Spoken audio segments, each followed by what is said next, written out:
cool. I think I got it. Hey, guys.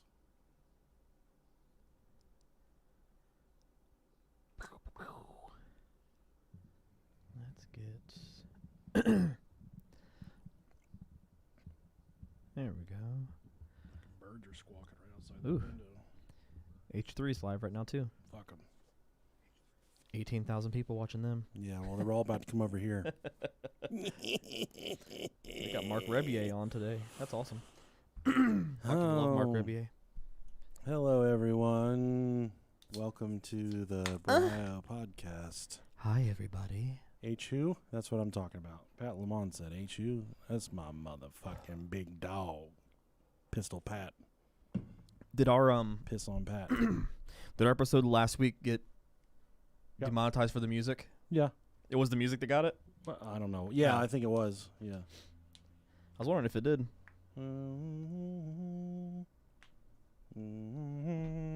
Not like we make any money off this fucking YouTube anyways. Yeah. I don't even know how. I know. I've tried to turn it on like 50 times and I don't know how. It doesn't work. It wants you to do AdSense and I don't even know how to do that. Right. What the fuck is AdSense? We need a lawyer. True. Not a cat lawyer. We already have a cat lawyer. I did not get a haircut, no. It's just looks very nice. getting longer. Looks very nice. I like that. Yeah, well, I'm wearing the shirt for a reason today, and we're going to get on that. We're going to touch on that in a moment after you're done touching on my dick, Robert. Okay. Gladly. I have no idea what we're doing. We're just going to do it. How's that sound? I'm ready to do it, buddy. You ready? Holy shit, hang on. Nope. I can't hold it any longer. Hassan and his family are listening in Saudi Arabia. Dun, dun, dun, Careful, dun, man. Dun, dun, dun, dun, dun, dun. Meow, meow, meow, meow, meow, meow, meow. Isn't that where Aladdin's from? Is it? I don't know. Arabian Night.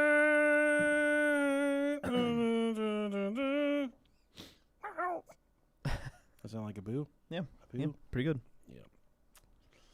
Okay. Okay, now let's get started. All right, let's do it. Bang. Bring that down. So don't blow my head off.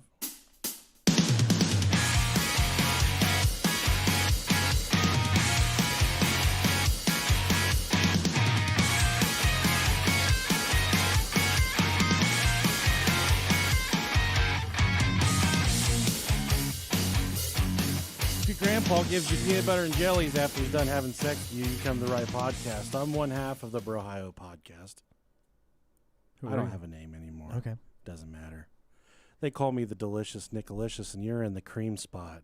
And I'm the less creamy half of the Ohio podcast, Rob Dog. What's up, everybody? I would like to say he's more like a Cadbury creme egg. Yeah. And I am like a triple chocolate milkshake is the best way to describe the two of us. Yeah, I am the toaster strudel to his Twinkie.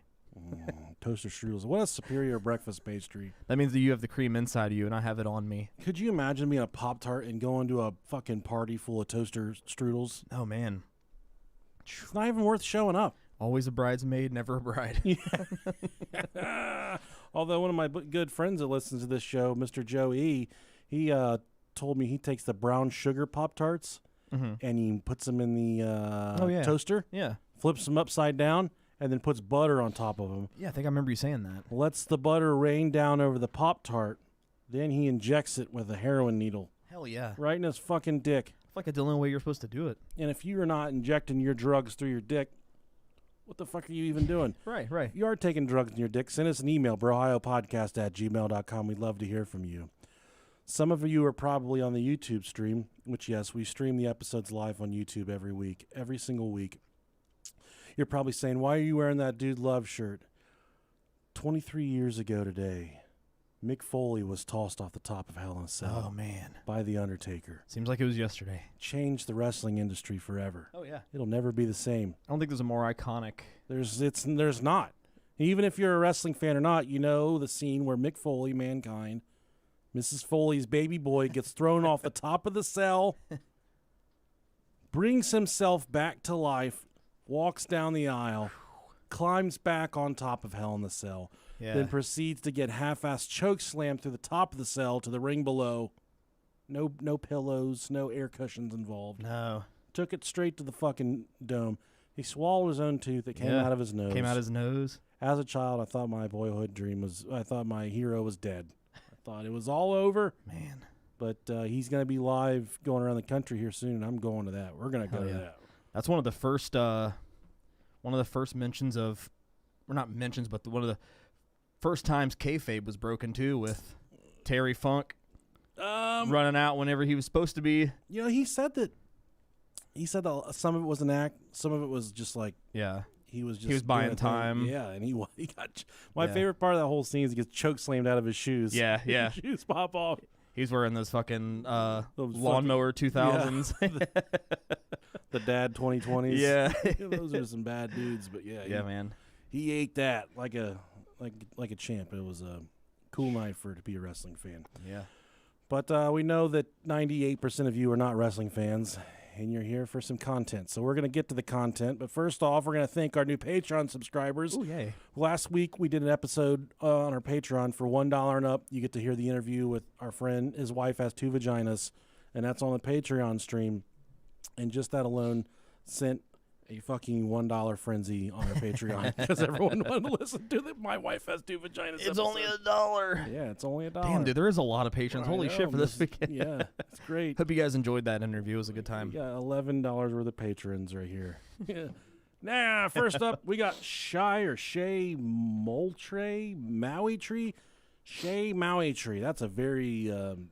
I want to come eat coconuts with you wherever you're at, or pineapples, Mr. Shay Moultrie. Thank you, Mr. Moultrie. Next, we got Jesse Reeder. I think that's right. I think so. I used to work with a fellow with that last name. I believe that's pronounced correctly. Cool. Testicular torsion. Oh, God, no. Oh, hell yeah. No. Got my balls all twisted up with a nutsack pretzel. No, thank you. Next, we have Mitchell Ray. Thank you very much. Kevin Grenier. Kevin the Grenade Grenier. Thanks, buddy. You dropped a bomb on me. Thanks, Kev. And next, we got Hayden the Tit Hit. Tit Hit. Thank you, Tit Hit. That's what my wife always, she said, you want to hit this tit? I said, fuck yeah, I do. Hell yeah. I ain't want to beat on them boobies. Brian Ogg. Brian Ogg. O-double-G, he's the D-O-double-G. Brian Ogg, thank you. Next we have Realm of Unknown. I think they're another podcast. Sounds about right. They're a paranormal podcast. Go check them out. Realm of the Unknown. We also have Original Aboriginal. Thank you. You probably have a bone in your nose, and I think that's awesome. So thanks for the Patreon pledge. Halia Borras. Thank you very much. Oh, wow. Hey, is it Haley or Haley? Haley? Haley Or Haley? I don't know. We do got a Silky Wilkie in the house. Thanks, shit. Silky Wilkie, for showing up. Antonio Lozano. Love your pizza, pal. Keep it up. Mr. Rogers. Thank you, Mr. Rogers. Loved your shows when I was young. Superior masturbation material. Thank you. I don't even know if this is actually a real name. Ionatan Meanies. Yeah, I think you got it, buddy. Oh, I'm sorry, buddy. Look at these cheap sons of bitches. Justice and Kathleen, they said $1. We're going to put it together. Justice and Kathleen, thank you. Rodney Coots. Cooter. The old Cooter, man. Old Rodney Cooter. Coots. Hell yeah. Last but not least, Zach Lindsay, if you would like to join us on our Patreon, where every single week we send a link out for a Zoom meet where you can talk to us after the show one-on-one. Lots of attractive people on there, lots of not so attractive people, but the ones you're looking for, Rob Diggity Dangle Dog and I, we're on there, and we're talking shit, we're talking smack, we're flinging, we're dinging, we're getting things done, picking it up, putting it down, smacking the rolls and riding the waves, if you know what I'm talking about. Man, that was good. Yeah, and a little run on words there. But if you would like to join us on a Zoom, it's only $1 a month. You fucking smoke cigarettes and drink Starbucks, it's way more than that. Very true. Give one of those up. Yeah, we always have a good time on them. Don't give them up. I don't fucking care what you do with your life. Only a fucking $1. And you get access to the episode from last week. The guy has a wife with 2 vaginas. Have we mentioned she has 2 vaginas? And it's not that she's even... I don't know anything about her. I'll Yeah. let you find... Yeah, I was going to say, don't say too much. I'll let you find out for yourself. Exactly. I think it's time for the Brohio Battlefield of Love. Yes, we had please. a lot of people reach out last week. They said, hell yeah, where'd that fucking music come from? And I said, I'm going to bring it back to you. People really like the blues. So I'm going to pick up right where we left off. All right. Let's get a little copyright infringement to get this episode going. Yeah, come on. Fuck it. Oh, yeah. We had a lot of them this week. I only picked 3 because these motherfuckers have been taking us 25 minutes into the episode. First up, we have... I'll let you go first. All right. You take it. Let's see here. Yep. My name's Cletus. I went on a date with someone a while back and we vibed well. Later found out I literally fucked his parents at a BDSM swingers event 3 years ago. This was a woman that sent this too. That's the best part. Oh, God. I'm guessing this next part's the part of the question too. I thought it was better to ghost, changed his contact, and never responded. He's reaching out again. What do I do? Well, fuck his parents again. Power move. I would wait till you are deep in the heat of the moment. And it scares me that they know just right off the rip that she was intimate with the parents at a swingers club. Yeah. Man. Now, was it like what kind of... swingers clubs are terrifying. We had one in our neighborhood growing up. Yeah, you didn't want to walk into that thing. They never let us in. Yeah. Most gorgeous mullet I've ever seen run the front desk. He was about 5 foot tall, 4'11". I still think the introduction video is still on YouTube and stuff. I think you can still find it. Yeah, 411 pounds. Nice, good-looking mullet. We'll fire that up after the episode. Sweet, that'd be dope. Yeah, so what I would do, nothing you can't take off with a little bit of bleach. Very true. That's all I keep in mind. See who fucks better, him or his dad. Play a little comparison game. There you go. Yeah. See who has the bigger foreskin, him or his father. Go after it. Yeah. Make fun out of it. Yeah, make a game out of it. Don't make fun of it, because that's mean and rude. That's bullying. We don't support bullying on this stupid fucking show. It's called having fun with the situation. Exactly. If you get all 3, it's kind of like a tic-tac-toe. And if you you win. If you stop and think about it, none of us have seen our own buttholes with our own fucking eyes. You've seen it through pictures or mirrors. True. But you've never seen your butthole, your bare butthole with your own eyes. Think about that. Places of your body you've never even seen, Rob. It's kind of weird, man. I don't know that I've ever seen my butthole. I don't think I have either. Not your butthole, but I've seen yours, not mine. I haven't seen mine. I don't think I've ever seen my butthole. Yeah, that's a good question. I don't think I've ever looked at my asshole before. I don't think I've even seen it in a picture before. No, I don't regularly take pictures of my asshole, so yeah. If any of you want to take pictures of our assholes, because we want to have this professionally done the first time. We don't want to have this half-assed, loosey-goosey pictures of our assholes. Send us an email, brohiopodcast@gmail.com. Please, males only reply on this one. We're not looking for any type of marital problems. So if you have an uncle, maybe a Spanish teacher from high school that would be willing to take the pictures for us. Maybe a stepbrother so we can get caught in the washing machine. Oh, yeah. Living La Vida Loca, buddy. All right, the next one is, it's me. Greetings, Nicolicious, the most vicious pooper, and Rob, my nuts diggity dangle dog. My significant other and I got married earlier this year. Oh, congratulations. And since before then, having been trying for children. Oops. For a long time. What I'm trying to find out is if you have any black magic rituals, techniques, or lucky sayings that I have to shout when I'm getting the job done. Please, bros, help me figure out how to give her the blast from the shaft and give her the baby batter where it matters. Love, married in Michigan. Here's what I would do if I were you. Every single time I've gotten my wife pregnant, I'm seated. I'm in a seated position. She just backs up on it. You gotta really fucking take that booty. Mm-hmm. Take it away from her and give it to yourself. I wish you nothing but love and prosperity in your marriage. Yeah. I hope that you are able to put a baby in those fallopian tubes. I think that's where babies grow. I think so too. There's an episode of The Office where Dwight Schrute says that I think he's talking about Pam and Jim where they used lady on her back, the lady on her back position. You got to do that, and then as you're emptying out your love inside of her, you got to give her a big wham. The really thing that makes it for my wife and I cry really fucking hard when we're done. Yeah. She says, "Why are you crying?" I said, "I fucking love you so much." I love this pussy. I love the way I feel right now. I'm tired. I'm always really tired after I'm done making love. Yeah. Takes everything out of you.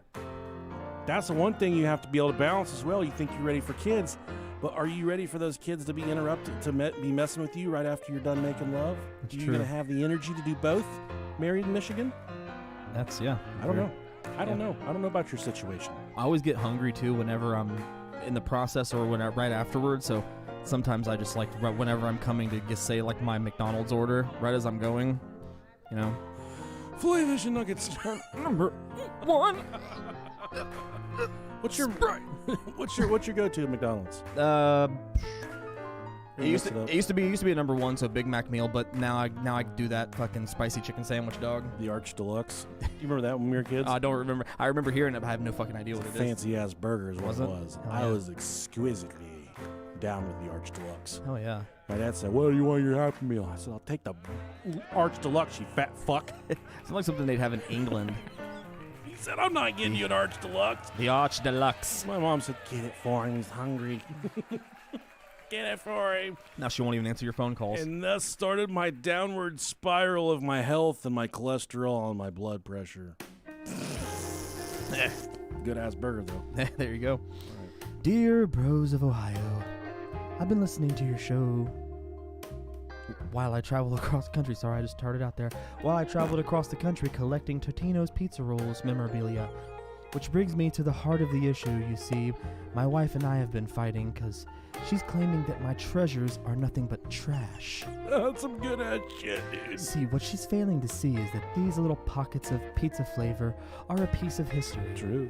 How do I get my wife to see how she is clearly wrong and that these mean the world to me? Well, enough about my awful life and horrible marriage. Thanks, Rick and John, for the hearty laugh on my journey for reading my message. Rick and John. Sincerely, Donald Oswald Smearman. My advice to you, Donald Oswald Smearman. You need a divorce. Here's the way that I see it. There's only so much Totino's Pizza Roll memorabilia in this world, and there is endless women. You gotta get it when you can get it, bro. Yes, if the market is hot right now for pizza roll memorabilia, you gotta strike while the iron is hot, my friend. And if she doesn't understand that, she does not deserve to be your little pizza roll. Really, we're dealing with inflation right now. That's a true. lot of inflation here in this country. Yeah. A fucking used car costs $25,000 no matter how you cut it. I don't know what Totino's Pizza Roll memorabilia is going for right now, but I would have to imagine this shit is fucking hanging out in the stratosphere. Yeah, I would assume that's an untapped gold mine right there. Let her go. Yeah. She means nothing but ill will to you and your dreams and your desires. Exactly, she's holding you back, my friend. Unless she just lets you eat pizza rolls as much as you want. Yeah. What do you put on your pizza rolls to help kick it up a little? Because I'm going to tell you what I put on mine. It's hot sauce. You eat them raw dog style? I do sometimes. Sometimes I just pop them right out of the fridge or the freezer into my mouth. No, I'm still doing okay on my diet. This is Crunching. back before then. Yeah. Ranch and pizza sauce. Or, I'm sorry, ranch and hot sauce. Hot sauce is the way to go, man. Ranch too. Yeah. I don't usually use too many dippers, especially ranch, but I respect it. Okay. Not ketchup. Don't use ketchup. That's Oh, no, disgusting. no. You fucking hillbillies. That's too much tomato in one. It's too much everything. Yeah. Okay. This is a wild episode. It is. This is a true crime story at its absolute finest. This will require zero investigative skills on your part because we've already cracked the case on this. Pretty much. We have some Mormon love. Oh yeah, always. We might have a little bit of witchcraft. We don't know. Kind of breeze past that. Yeah. A lot of stuff going on in this one. Yeah, it's a, no pun intended, it's a Totino's Pizza Roll of an episode. Everything all packed nice and tightly. Like my butthole. Like his butthole. We're going back to, well, this story takes place in the late 90s, early 2000s. Oh yeah. But the antagonist, is it an antagonist or a antagonist I guess antagonist, yeah. of this episode is one Joshua Powell. The sound my wiener makes when I punch it. Pow! Well, we start with him and his kooky-ass family. I call it a kooky-ass family because they were Mormons. Oh yeah. from the LSD. Mm-hmm. LDS. LSD. LSD's drugs. That's the drug that makes your wiener turn into an elephant. Take some fucking LSD and your wiener's crowing at you. Makes it turn into a fucking diamond back. You're folding the fucking dishes. You're vacuuming the TV. Yeah. You're dusting the ceiling and shit. You're power washing the inside of the chimney. We all know about LSD. No, not at all. You ever fold the dishes? No. You can tonight if you want to. I'm down. All right. Josh was born in 1976 in Washington State, and his parents belonged to the Church of Latter-day Saints. The Church of LSD. Open the door, get on the floor. Come on, everybody, let's praise the Lord. That's the songs they sing in the fucking Mormon. Okay. You probably think, open the door, get on the floor. Everybody do the dinosaur. Yeah. But it's, open the door, get on the floor. Come on, everybody, let's praise the Lord. So they sing. I like it. And they clap. I saw some people at... You almost converted me there. I saw some people at Young's Dairy this week. Yeah. You guys think I'm still clapping, but that's the sound of my balls hitting Rob's backside. He's doing squats. His cheeks clapping. We went to Young's Dairy the other day. Mm-hmm. Fucking good-ass ice cream, buddy. Oh, yeah. They got the goddamn udders on the property that make the ice cream and the butter. It's delicious. Do. Yeah, their cheese curds are really fucking good. They are. Buffalo cheese curds. I saw a family walking around that I used to go to church with back when I was in the 8th grade. Mm-hmm. They have a daughter. She's wild. She is wild. She's done a lot of bad things over the years. I've seen her mugshot on the Dayton Daily News. Oh, hell yeah. Nonetheless, I said, I used to go to church with you guys. They said, oh, what's your name? I said, Nick. They said, Nick Gable? I said, yep. I just kept on staring at him. They said, oh, how's your grandpa? I'm like, he's dead. When did he pass away? A few years ago, 1987, for me. But they're like, he was such a good man. He was a good, strong leader in the church. I said, hell yeah, he was. Yeah, good seeing you guys. Because, I kind of panicked because I knew him, but they didn't know me. Yeah. He's like, oh, Nick, I didn't know it was you with them sunglasses on. Old fucking Nick Gable. Whoever the fuck Nick Gable is. Gable. My wife's like, Nick Gable. Oh, that was my stage name at church when I was. Sometimes you just got to go with it. Funny story, their daughter was on the trip when I went to church fat camp. She was on the Okay. fucking drug addict side of the camp. Nice. But not, I don't think there was a drug addict. Do I know side. her? Did she go to our school? No. Oh, okay. Okay. No, she was just a weird fucking outsider kid. Hell yeah. But her parents, super nice people. They were very nice people. Mm-hmm. And Nick Gable left a huge impression on their heart. Apparently, but not me. Oh, God damn it. I remember he used to come to church on Wednesday nights, and he always had hockey practice. Mm-hmm. We'd go there before church, and he always stunk like a goddamn zoo when he got there. Yeah, like pads. I said, my dad never smells like this. Yeah. This guy might be nicer than my dad. My dad smells better. So they're square. It all comes out. Man, every now and then I'll smell like the smell of football pads, and I'm like, woo, fucking God, that's awful. Oh, that's a little bit stinky. Yeah, man. Oh, man. Now, not all Mormons are weird shitheads, but Josh's dad was the shittiest of all shitheads. Oh, yeah. And we're going to just remember that. He's the guy we're talking about this episode. Yeah. But Josh also had a very shitty father named Steven that kind of hangs out this entire episode. Yeah, he's always hanging out in the back. Oh, he is all right. we'll get to all that here in a little bit. Yeah. His parents' names are Josh's parents. Their names are Stephen and Terry Powell. And anytime you have a woman named Terry, you have to wonder about her having a scrotum. I was hoping you were going to say something about that because one thing you gotta. Yeah. They're usually wild chicks. They got like a horse mane. they do have super thick hair. They always got Copenhagen in their back pocket. Super thick hair, usually a mullet. Super fun, awesome people, but you also got to worry about if you are a male making unwelcomed advances towards a Terry, because chances are she might not want it. In the event that she does welcome your advances, buckle the fuck up because you're going for a wuckin' wild ride, if you know what I mean, Rob Diggity Dangle. Oh, yeah, Dog. you're going to see some shit. You're going to see, she will literally poop on you. That's literally. If you're a woman named Terry, listen to this. Tell us how many people you have shit on. My first run-in was Terry Runnels, Gold Dust's Yeah. wife, and back into the WWE fame. Yep. She's a huge Twitcher now. She's Really huge in the Twitch world. Huh. Fucking, yeah, big time, buddy. Nice. But she was a wild bitch. Always on TV, Yeah. walking around being nasty and shit.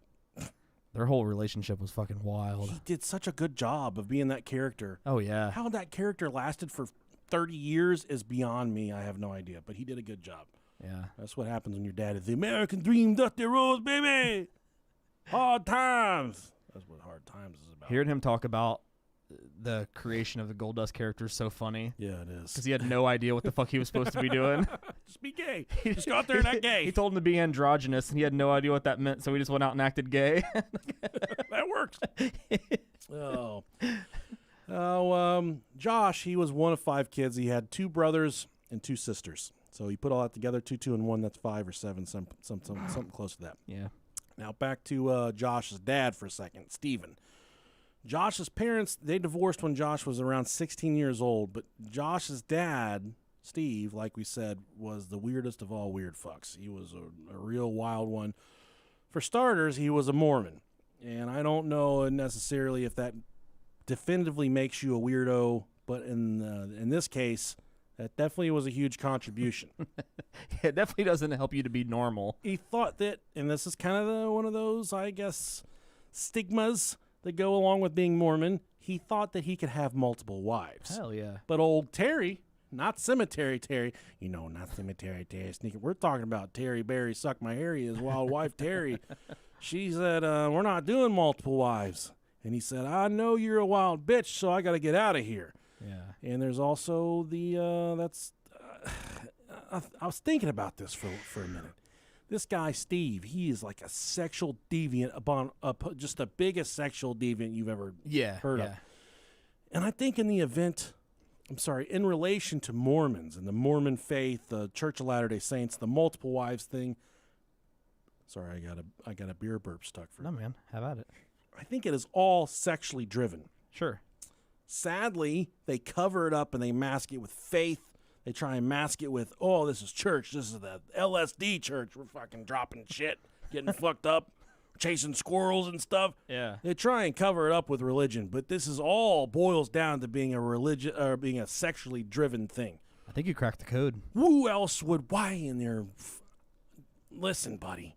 A lot of these people listening to this podcast haven't experienced life like you and I have experienced life. Who in their goddamn right mind would want multiple wives? Much like a woman, why would you want multiple? Why would you want to have to follow around another schlub, picking up after him, picking fucking turd stains out of his underwear? No one wants to do that. Right, yeah. Just be single if you want to do that. I mean, fuck. I couldn't handle 2 wives. Not that I couldn't. I wouldn't want. There's no reason to do it. Yeah. That's what I mean. I don't think I would ever want to experience that. I'm not emotionally, I'm good. I'm happy with what I got. I'll pick it up and put it down. I'll do it right now on video. I don't care. I'll live stream it. I mean, there's enough for me to go around, but I got a lot of junk in the trunk, you know what I'm saying. I definitely wouldn't want to. And I don't know if Mormons are allowed to listen to podcasts. If you are an escaped Mormon that was deep in the church, we'd love to interview you sometime. I don't think they're Amish, but I mean. Hold on a second. You're jumping to conclusions. They are fucking weird, dude. They got multiple wives and they live in the desert. They live in fucking Utah. I think like every Mormon ever lives in Utah. They live in weird spots. Yeah. They're also fighting the cartel right now down in Juarez and Tijuana. Are they? Look it up, dude. Oh, shit. I have an episode lined up for us to do that. The turf war going on between the Mormons and the fucking cartel. This shit's going down. I got my money on the cartel. Well, the Mormons, you got to think about it. Mormons like, we're the fucking build the goddamn wall. We're going to shoot all these motherfuckers with fucking guns. And the cartel just like, they're not on camera at all. But the Mormons are on camera like, keep on coming around here. We're going to keep on fucking shooting at you and killing you. They put up guard towers all around their communities and shit. Fucking weird, man. They see you coming from 2 miles away, dude, and they got a troop that'll roll up on you and stop you from rolling up into their fucking Mormon village. That's wild. He's like, I got multiple dinners, multiple wives back at the house. Tell me why I should let you come up in here. And they stop you coming in. Yeah, I guess, and stuff. I guess if they got multiple wives, they're eating good, so they're probably nice and strong. What do you mean by eating good? Because you got two women at home making them dinner. Oh, yeah. A lot of pussy. That too. Oh, okay. Glad we're on the same page. Now, his wife, Terry, she wasn't down for all that multiple wife having bullshit because she got a beautiful, thick brown mullet. They would constantly fight, and the fighting never ended, okay? They're just always at one another's throats, always just trying to fucking get away from one another. Terry would oftentimes, she would use herbal teas for relaxing, trying to get rid of aches and pains. This made him accuse her of being a witch. Like, no, like legit. He said, you are a fucking witch, because she was using herbal teas. She liked to put a couple of drops of honey and rooster fucking hair feathers in her tea to help get rid of some spine pain, whatever it was. I don't subscribe to herbal teas. I use herbal essence shampoo sometimes when it's in my shower. Oh yeah. But in terms of anything beyond herbal, anything beyond that, I'm not well versed in any of the herbals. So you weren't a fan of all like the celebrities pushing that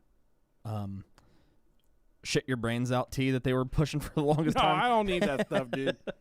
I don't need that tea to shit my brains out. Listen, I've been on this diet. I haven't been pooping very much. Oh man, you should use some of that tea. Over the weekend, I had pizza and a cheeseburger from Frisch's. This yeah. morning, I was riding the lightning, bro. Oh, I man. woke up. I rode a turd to the bathroom from my bed. I got up and rode it like a seahorse, dude. Yeah. I was like, had the reins and everything on it. We get to the bathroom, and I fucking let him take off because he puts me down. He lets my big ass, frumpy ass down the toilet. And I said, thank you, Mr. Seahorse Turd. And he said, I'm getting the fuck out of here. And I said, where are you going? He said, open the door, get on the floor. Everybody, it's time to praise the Lord. All right, Mr. Seahorse Man, see you later. And he fucking galloped on out of the house. Little brown fucking streaks all the way down. I hope no one's high listening to this episode. No. There's definitely turd people walking around their house now. I'll miss them. Yeah. So now he finds out she's a witch. So what do you got to do anytime you find out your wife's a witch? You got to burn her at the fucking stake. Mm-hmm. Fortunately, that's not what he did. No. They did end up getting a divorce, but Terry, later on, Josh's mom, recalled a time when Josh was physically beaten by Steve every day for about 30 days straight. He would just come in and beat the shit out of him. I know you got beat a lot as a kid. Do you ever recall it being 30 days in a row? Not in a row. Cumulative 30 times? No. Definitely more than that. But no, not 30 days in a row. I don't think I ever really kept count. It all depended on how drunk he was. If he was drunk and mad about anything, it was going to come back to me. That was so sad. Anytime I'd hear him come in the house and start yelling, I was like, I'm getting my ass within beat. the next 10 minutes, he's going to be down here yelling at me for something, and it never failed. Did he ever, I guess, tell you that you weren't really his son when he was beating the shit out of you? Did he ever throw that one at you? Not me. Did you ever fight back? It was always when I was younger. Oh, okay. So I left when I was 15. Once so you got some hair in your peaches, he didn't. Or didn't you like fucking knock him out one time or something? My brother did. Yeah, my brother did. Okay. Yeah, dropped his ass in the front yard. That's good shit. I fucking hate your brother so much. Good guy. Hate his fucking guts, though. He's a troll. He is legit the worst human in the world. And he reported me on Facebook for using the F word towards him and got me banned for 24 hours.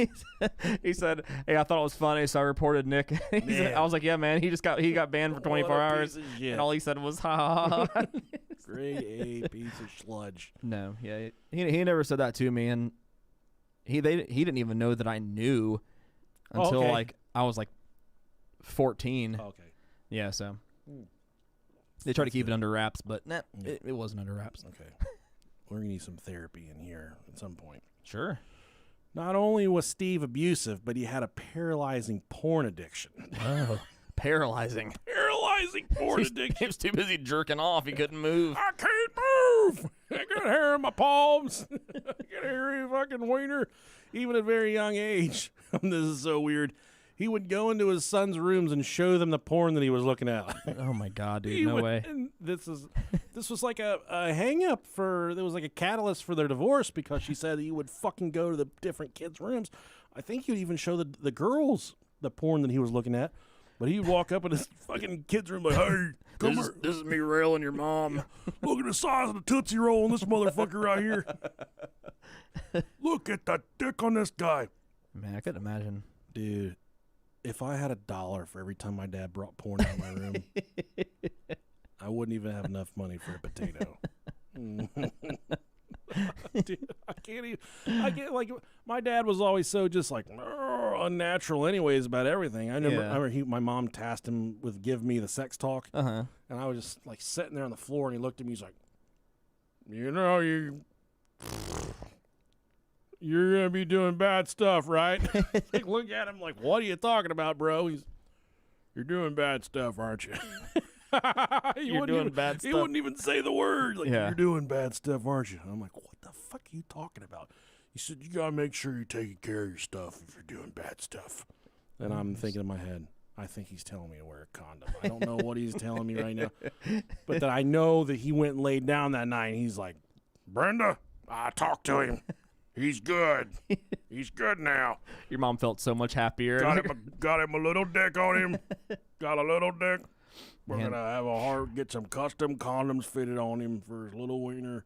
I got to be worried about having that talk. I mean, 3 times. Yeah. You're about ready to have it once. I think it's probably about time for the one, but the other 2 are the ones I'm worried about. The younger ones. Oh, no. They were like, we went to the water park yesterday, and they were...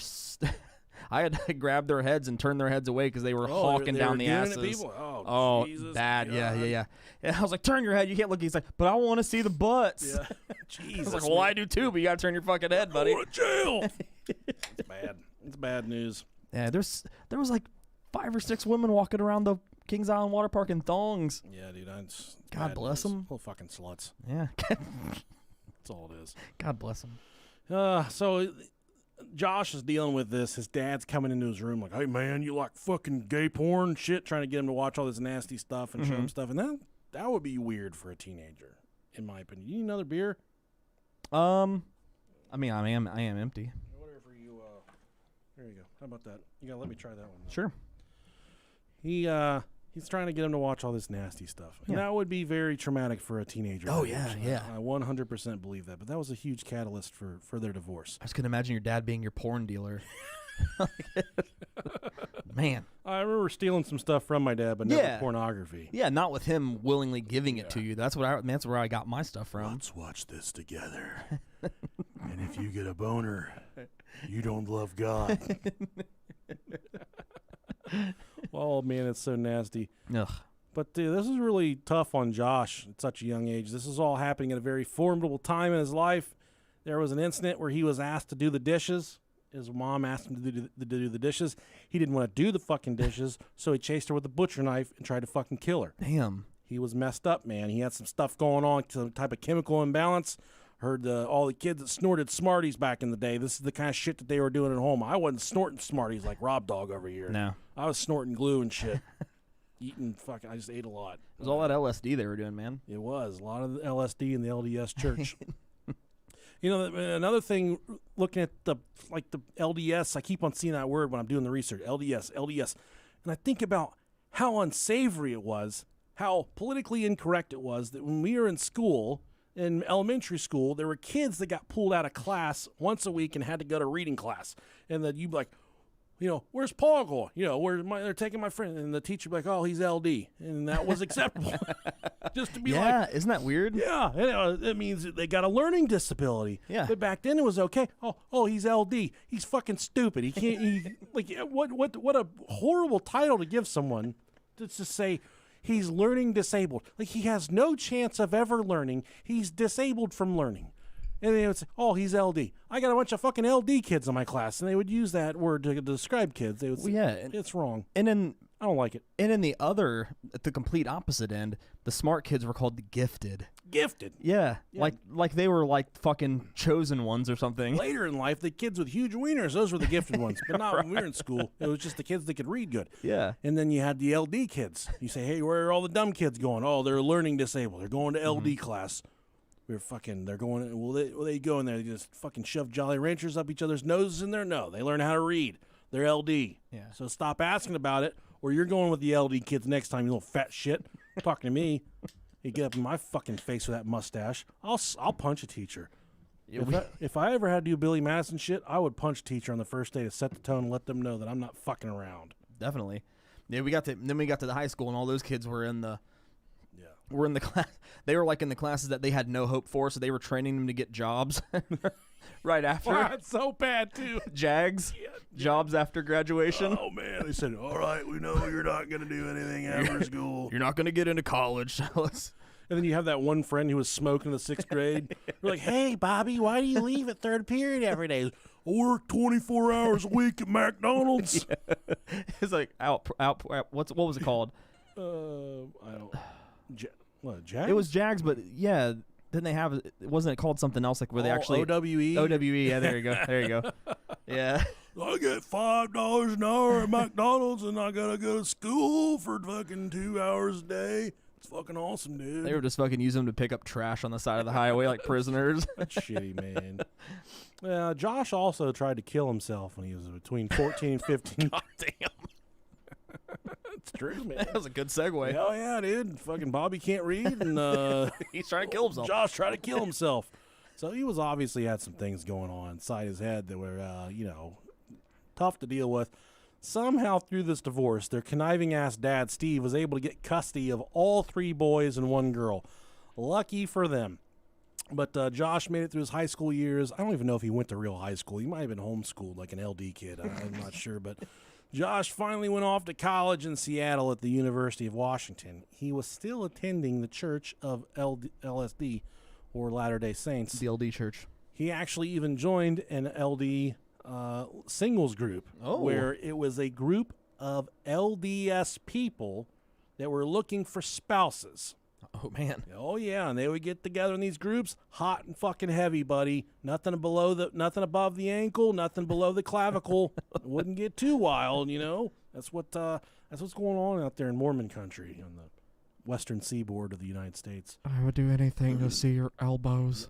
And I was watching the video. We'll get to it a little bit. Oh, it's good shit. But he met a girl. Josh met a girl in the singles group. He was and her name was never revealed to us throughout the research. He was very controlling over her. So that was his MO. Josh had grown up. He had broken the grasp of his father. He was no longer having to look at porn that his father thought that he would fancy. He'd moved to college. He was joined an LD singles group where he was going to find a hot Mormon babe. They were going to fucking have all kinds of fun, all kinds of wild stuff. They were going to do anal, just like you and I. Yeah. They were going to do fucking hot anal. The loophole's the poop hole. Yeah. When the Red River flowing to take the brown dirt road. Open the door, get on the floor. Everybody come on, let's praise the Lord. Broccoli. Carrots. Listen to your parents. Full circle. He met a girl in the singles group. She was not gay. She liked men, so they got together. He was very controlling over her. He told her what to do, what she could and could not wear. It got to the point where she could not even allow her, that he wouldn't even allow her to see her family without him being present. Very healthy. Someone did that to you, you would probably be happy. Like, oh, I never have to see these motherfuckers again. All right. Thank you, Lord Jesus. Eventually, she went to meet a friend in Utah, and somehow something popped up. Josh was not able to tag along for this trip. She left. She went to Utah to meet her friend, allegedly, and she never came back. She called him on the phone. She said, "Eat shit, you little dick motherfucker. Good for her. You cannot control me any longer. I will not be coming back to you. So forget my name. Forget the smell of my stinky-ass vagina," because all Mormons have stinky genitals. It's not just the males and the females. It's both of them together. You will never see these hairy knees again. Hairy knees, dirty knees. Look at these. You will never, ever smell this turtle aquarium ever again for as long as you live. So flash forward a couple years, the year 2000, the year of our Lord. That was a very formidable time for nu metal, Limp Bizkit, Korn, Linkin Park. Oh, yeah. A very formidable time for those groups. Yeah. But we're talking about Josh Powell here. He meets his future wife, Susan Cox, and that's, you're not...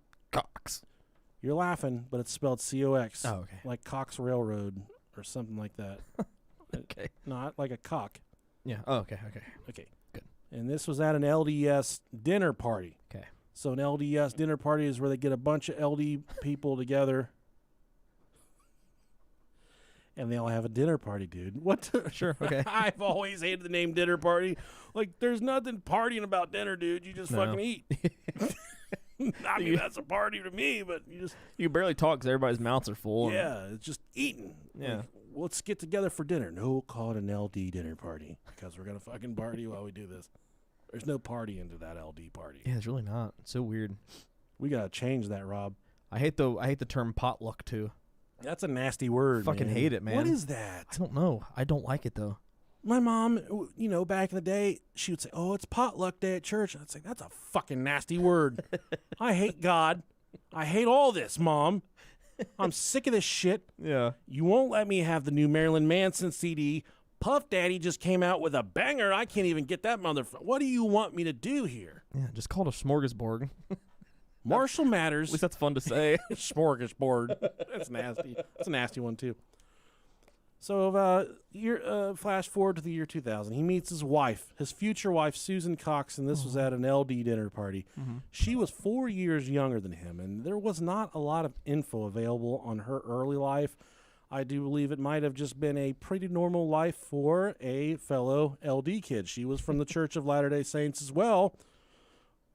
Open the door, get on the floor. Come on, everybody, let's praise the Lord. And they would do the LDS thing. That was why they kind of hit it off. Mm-hmm. So, but the people that spoke about her, they say that she's sweet, outgoing, and funny, but really, really, really into church. That was her thing. Getting on the floor and praising the Lord. Really just throwing her hands up for praise and worship. She was getting down with Jesus. She was getting pregnant by the Holy Spirit, not by a penis. They said that she was a devout Mormon, okay? And that's what she cared about, was God and making fucking babies. Now, Josh and Susan, they really hit it off quickly, both being Mormons and dedicated to their faith, and it only took them around 6 months of dating before they actually got married. There's your first mistake. Yeah, that's not long enough. Right off the rip, though, Susan's family had nothing for Josh. They thought that he was a fucking loudmouth shithead. They thought that he was overly opinionated, that he had a huge ego, and that they just weren't happy about their daughter marrying a person like that. No. And they were very outspoken about that. For the first few years of their marriage, from the outside, people said it looked peaceful. It appeared like they were having a good time. Newlyweds, probably doing a lot of 69 and shit, doing stuff you can't do before your bellies can touch, doing a lot of hard, hot fucking, you know what I mean? Mm-hmm. Butt smacking, ball flapping, doing the goddamn do. Yeah. You smell that? Nope. Smells like burnt gerbil hair. I farted. Yeah. All right. You're going to... don't smell anymore. Yeah. Don't take any more deep breaths on that one. That's a fresh as big boy fart, buddy. Be careful with that. God, those are dangerous. Not trying to kill you. Those are dangerous. Onion rings. Josh graduated from college with a bachelor's degree, and it doesn't matter because your bachelor's degree means nothing. Yeah, that's very true. All of you listening, your bachelor's degree. Fucking nothing at all. Except for that one doctor on our Patreon. She's pretty cool. I think that definitely worked out in her favor. Yeah, definitely. You got to have like a grandfather's clause for that thing to be even fucking any good anymore. Yeah. That's just like $60,000 toilet paper. Yeah, it is. A little bit of debt. Mm-hmm. Good old student debt. But he graduated from college. He had a bachelor's degree in business, but he had problems keeping a job. Old Josh did. He had some real estate jobs that he went through kind of quickly. He had some computer IT jobs, but nothing really stuck. They finally, Josh and Susan, they couldn't really hold it together. They kind of getting up to their ears in debt. Mm-hmm. They had to make a move, so they moved in with Josh's dad to save money. Mind you, Josh's dad was the creepy fucking guy that was bringing pornography to his room when he was 10 years old. Yeah. He's the same one that thought his fucking wife was a witch because she was drinking sweet tea. Stupid son of a bitch. You want to taught his son to jerk his little pee-pee? Yeah, here's how you doing, son. You just grab it. Let me grab it. Let me show you. Get off there. I'll show you how to do it. Get down. I'll do it. So they moved in with Josh's dad to save money. And you have to go back and recall how bumpy Josh's upbringing was, specifically the porn stuff and how weird it was. And Susan, for whatever reason, she could never feel completely comfortable being in that home with Steve. Oh, yeah, that's good. She got terrible vibes from him, and she brought that to her husband's attention. Okay. Josh blamed her and said that she was being too weird and she was being too sexual, and he was harping on things that were a figment of her imagination. He said, my dad is fucking weird, but you are bringing this all on yourself. You got your hairy ankles hanging out. You're flashing your kneecaps at my dad. You know how horny that motherfucker is. He's bringing porn to our room before bed. Yeah. Give it a rest. This is all your fault. Waving around them sexy elbows. Oh, yeah. I was looking at you brushing your teeth earlier, watching your tits jiggle. That's what my wife said to me this morning. Watching you brush your teeth, watching your fucking tits jiggle. She said that to you? Watching them titties flop around. What a romantic. Slurp on one of them udders. I call her a bad name, Rob. I'm not going to make anything up. I said, you're a fucking jerk for saying that to me. Got these big old titties, and the only thing you can say to me is, we'll watch them jiggle. This is a prize. My body is a temple. Yeah. Oh, man. Now, also in this whole entire living situation, she didn't like the way her husband's attitude was changing. So Josh started to get a really bad attitude, and he blamed all the weirdness from his father. He blamed it on her, Susan. She finally talked Josh into moving away from his father. But it so happens that later on in the story, we're going to find out Josh's father, Steve, had the unhealthiest obsession with Susan. Oh, yeah. He was filming her all hours of the day, just doing some fucking weird shit, dude. You guys think you thought you had weird figured out. This is some weird fucking shit. He's a weird dude. He is a weird guy, and we're going to get some footage of him here in a little bit. Hell yeah. They moved to Utah because as a Mormon, where the fuck else are you going to move besides Utah or the Mexican desert? There you go. But nonetheless, this is where they would start their family. Oh. And in 2005, the year of our high school graduation, yep, the year of Nickelback's Photograph, 5 years. Fuck, I hate that you know that. Look at this photograph. Won't you go and grab my ass? It's a masterpiece. You got to carry this one for a second. It hurt my throat. Sure. So in 2005, 5 years after being married, Susan gave birth to baby boy that they would name Charles. Ouch, Charlie. Charlie, that really hurt. It's still hurting. That was like one of my favorite videos Oh, dude, ever. it was a good one, too. He so latched good. on that second time. Yeah. It's a good video. In 2007, they had their second child, Brayden. She was really looking for a fresh start with the move, but things actually got worse. She started to vent to some of her friends in the Latter-day Saints church. She said, I'm having some problems with this fucking guy, okay? Mm-hmm. She said, he's too controlling. He won't let me do anything. He keeps tabs on me no matter where I'm at, what I'm doing, to the point that Josh, he wouldn't even allow her to use the family minivan. Damn. Without writing down the mileage before and after she was using the van. So he knew exactly where she was going. He would document the mileage. He would make sure she went straight there, didn't take any side roads, and came straight home. I couldn't imagine being that fucking controlling. That's crazy. And I wouldn't say I'm a jealous husband, but I am a protective husband. And sometimes jealousy comes with, just kind of comes with it. And I'm not that jealous. I would just say protective. But the degree of just, this is just horrifying. Mm-hmm. It's terrifying how, I guess, overbearing this is. And for those of you listening to this show that are dealing with a similar situation where you might have a spouse that is just glued to your back, not letting you do anything, tracking every movement you make, possibly not allowing you to see people that you've seen your entire life, you are in a domestic violence situation. Mm-hmm. I encourage you to get help. I encourage you to reach out to someone.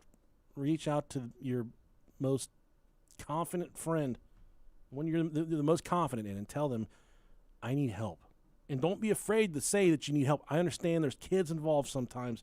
There's things that complicate a situation.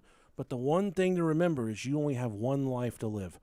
One day, it could be too much for that person that won't let you, They don't want you wearing lipstick. They don't want you. They don't want you stopping at Starbucks on your way home from the store. They don't want you doing this, doing that.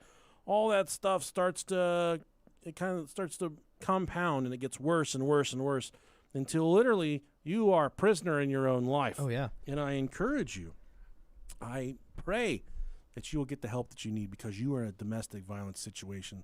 You are a prisoner in your own life. Yeah. Abuse doesn't always necessarily mean physical, so. Absolutely not. You could be the most abused person in the world, and your spouse has never even laid hands on you. Exactly. No one deserves to be treated like property, because, we are all humans, and we deserve to be treated as such. Yeah. And you're forfeiting your life for this person because they're insecure in themselves. And they're insecure is because they're treating you so badly, and they have to control you because they know if they don't control you, that they can't have you. So don't give them the satisfaction. Get out and get help. I hope that I can reach one person that's in a bad situation. We had a young lady listen to the show a long time ago that was in a really bad situation. Her boyfriend killed her. Mm-hmm. She was a listener to the show. Her family reached out. They said she fucking loved you guys. She was trying to get out of a bad situation, and he killed her. I pray I never have to read anything like that ever again. Yeah. And I hope that you guys can find some daylight at the end of a very dark tunnel. Yeah. We're only here on this earth for, if we're lucky, 80 years. Maybe. Yeah. Unless you're from the Alexander family at 60. You deserve that time to be happy. Yes. And don't let someone else take away your happy. Exactly. Find your own happiness if you have to. Fuck these motherfuckers. Yeah. Don't let them drag you down. So, much like we just talked about, Josh was doing some really bad things, trying to tracking her every move. They really fought a lot over church and the LDS faith. So I think he was kind of falling out of love with God. Yeah, that's what it sounds like. Not necessarily a bad thing, each to each their own. Maybe the one thing that he might have been right about. Living with that dad, I can only imagine why. Yeah, she said, open the door, get on there. And he said, shut the fuck up. Oh, my goodness. What did you say, Joshua? He said, I don't believe in God. And she said, no, Kimasabi. You don't say that. You don't say You don't say that. You want to do karate in the garage? So they fought over that. They had a lot of money problems, and they had a lot of God problems. Fortunately, your church doesn't love you if you give them a lot of money, if you don't give them a lot of money. So very true. It was really hard for her to be fluent in the church if she wasn't tithing like she was supposed to. Because the Bible tells you, get that 10%. The law says you got to give me 10% of your paycheck, even though this goddamn Bible was written before we had motherfucking paychecks. Back when we were working for beans and motherfucking cornbread. He said, you got to give my ass 10 motherfucking percent. We already don't pay taxes, but we need your tax money. Give me that tax. If you don't give me some of that money, I'm going to take it out of that pussy, that butt pussy. We need a new coat of gold on these pearly gates. Yeah. We need a projector and projector screen for our praise and worship hall. Man, get the fuck out of here, man. One of our neon lights went out saying that says welcome to heaven. Please make those? Please donate to our cause. Yeah. Oh man. She started when they first moved to Utah. She was a cosmetologist, so she did like clown makeup and shit. And she eventually she did ICP's face makeup. Yeah, she worked for the ICP. Insane Clown Posse. She eventually got a job as a broker to Wells Fargo. She was supporting him while he ran his own goddamn finances into the ground. And in 2007, 2 years after they got married, Josh actually had to file for bankruptcy to the tune of $200,000. Huh. How do you acquire $200,000 in debt without having any fucking money in the first place? Yeah, that's pretty impressive. Guess he must have had good credit. Yeah. Must be nice. Josh would he would restrict the money that she spent. Before she would go to the grocery store, he would make her, even though she was the one working and making all the money. She was making the bread. He would make her prepare a spreadsheet of what she was buying and the prices that she was going to spend on said items. Then he would knock off about 50%, and that's how much money he would give her to go to the grocery store. He wouldn't even give her enough money to buy what she needed for their family. And at this time, they had 2 young boys. So she would she only had enough money to buy 1 meal per day for these kids. And in Josh's thinking, what he said, they're just gonna fucking poop it out. And that's what exactly what his thought process was. He said, these kids are literally going to eat once a day, and it's enough to fill them up. Anything beyond that, they're going to shit it out, and they don't need it. So he would restrict them to 1 meal per day. Yeah, I was flabbergasted when I heard that. I was like, "Are you fucking serious?" I want to fight this motherfucker so bad. Do you know how much my kids eat? My fucking boys. Yeah, they eat a lot, and they only shit half of that out. They'll only eat their toenails for so long. I know exactly. She would have to call friends in the church and beg them to bring her food so she could feed the children. That's sad, man. It's so sad. His thinking was, why am I going to feed these kids so much they're just going to poop it all out? And these friends should have. These are not good friends. No. These friends should have reached out to the police had they known. They knew what was going on. They were taking hot dogs and bread over there. They had to have known something was But also in the same breath, was Susan possibly spending, we don't have any money. Things are tight. My gerbil has cancer, what the fuck ever it was, whatever kind of bad things was going on in their life. Maybe she was spinning it in a light, and that's part of being an enabler. She was enabling her husband to abuse her the way that he was doing it. Not that anything was her fault, but in a situation like that, when you are embarrassed by the abuse that you're getting, you start to make excuses for your abuser. And maybe she was in a situation where she was making excuses for him, even though I think she started to break here at the end, and she knew that she was being treated badly, that she was not being treated how a woman should be treated. Josh would tell her the reason why he was so mean was because the social climate, whether it was the economy, politics, whatever it was. He said, the reason I'm so fucking goddamn mad all the time, George fucking Bush. Fucking Republicans. Goddamn global fucking warming. My balls are sweating like goddamn fucking. I hate it. So I'm going to take it out on you. That's what she said. Y2K. It's 2005. Yeah, 2005. Fucking Y2K. Can't afford the new Nickelback album. I heard it on the radio. Look at his photograph. Creed's breaking up. Fucking Napster shut down. They shut down Napster. LimeWire broke my fucking computer. And we're going to learn about this in a minute. This dude was all about his computer. Oh, yeah. Oh, That's God, all yeah. He fucking cared. It's It's like some of you goddamn goons listening to this show right now. Let's back up this hard drive. Back it up. Aye. Well, she said that, he would get mad at her, and he would blame it on the social climate. He said the fucking global warming or the government, that's why I'm treating you so badly, is because of all that stuff. Nothing is happening in the world where I'm fucking, I take that shit out on. I get what you're saying.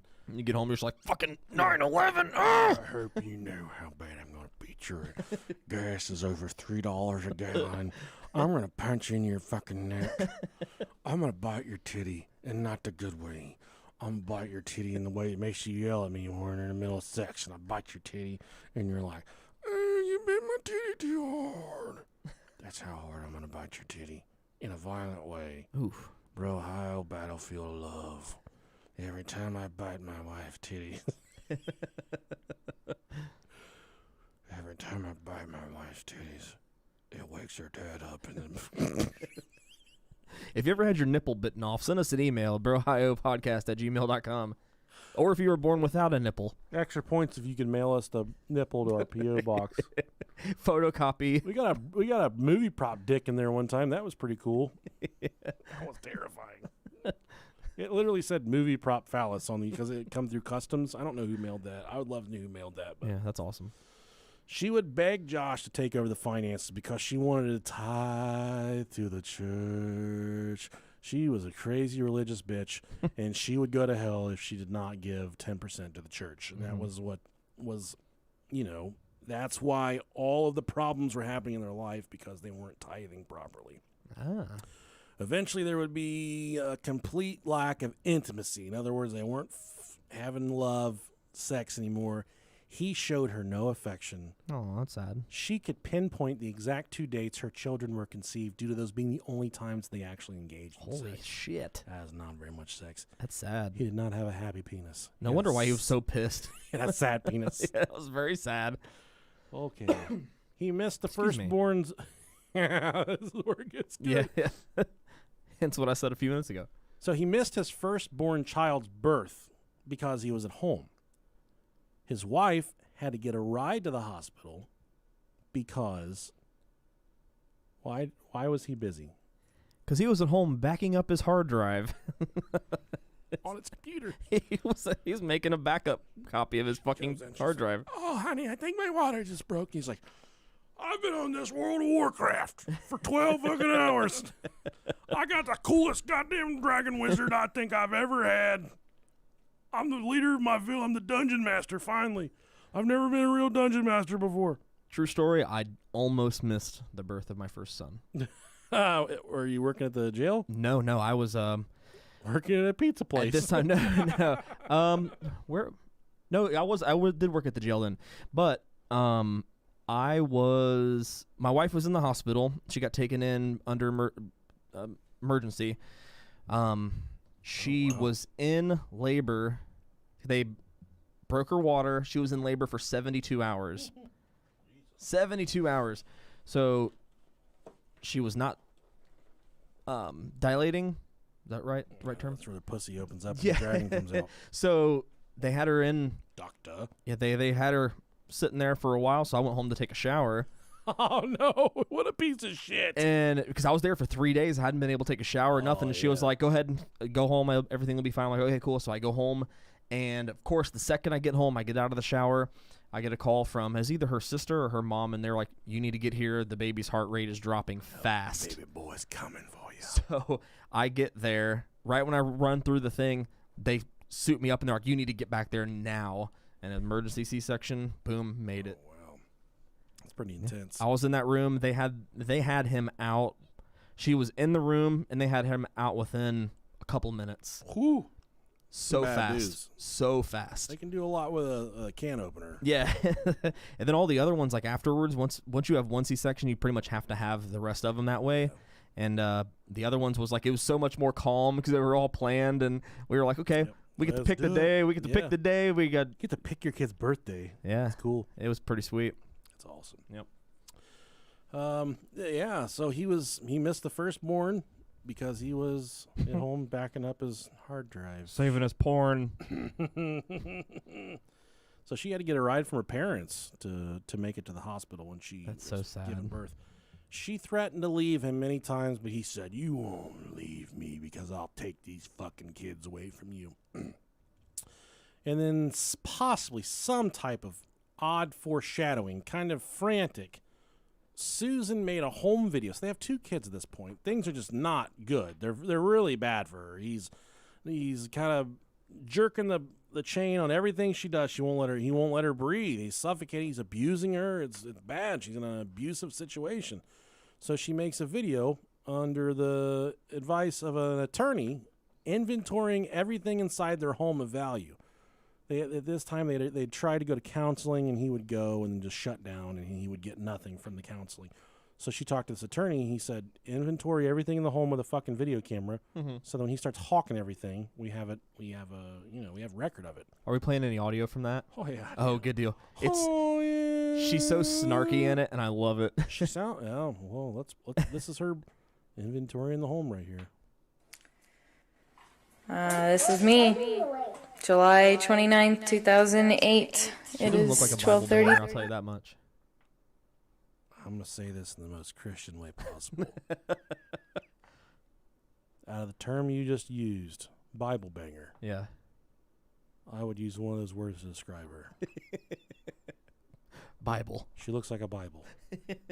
She looks like a black leather-bound Bible that's been used, rode hard and put up wet. She's lovely. Okay, let's play the video. 3, mountain time. Covering all my bases, making sure that if something happens to me or my family or all of us, that our assets are documented. Okay, that line in itself, I could not imagine uttering in a video. She's worried about her own life. She's already worried in case something were to happen to me. I want this all to be documented.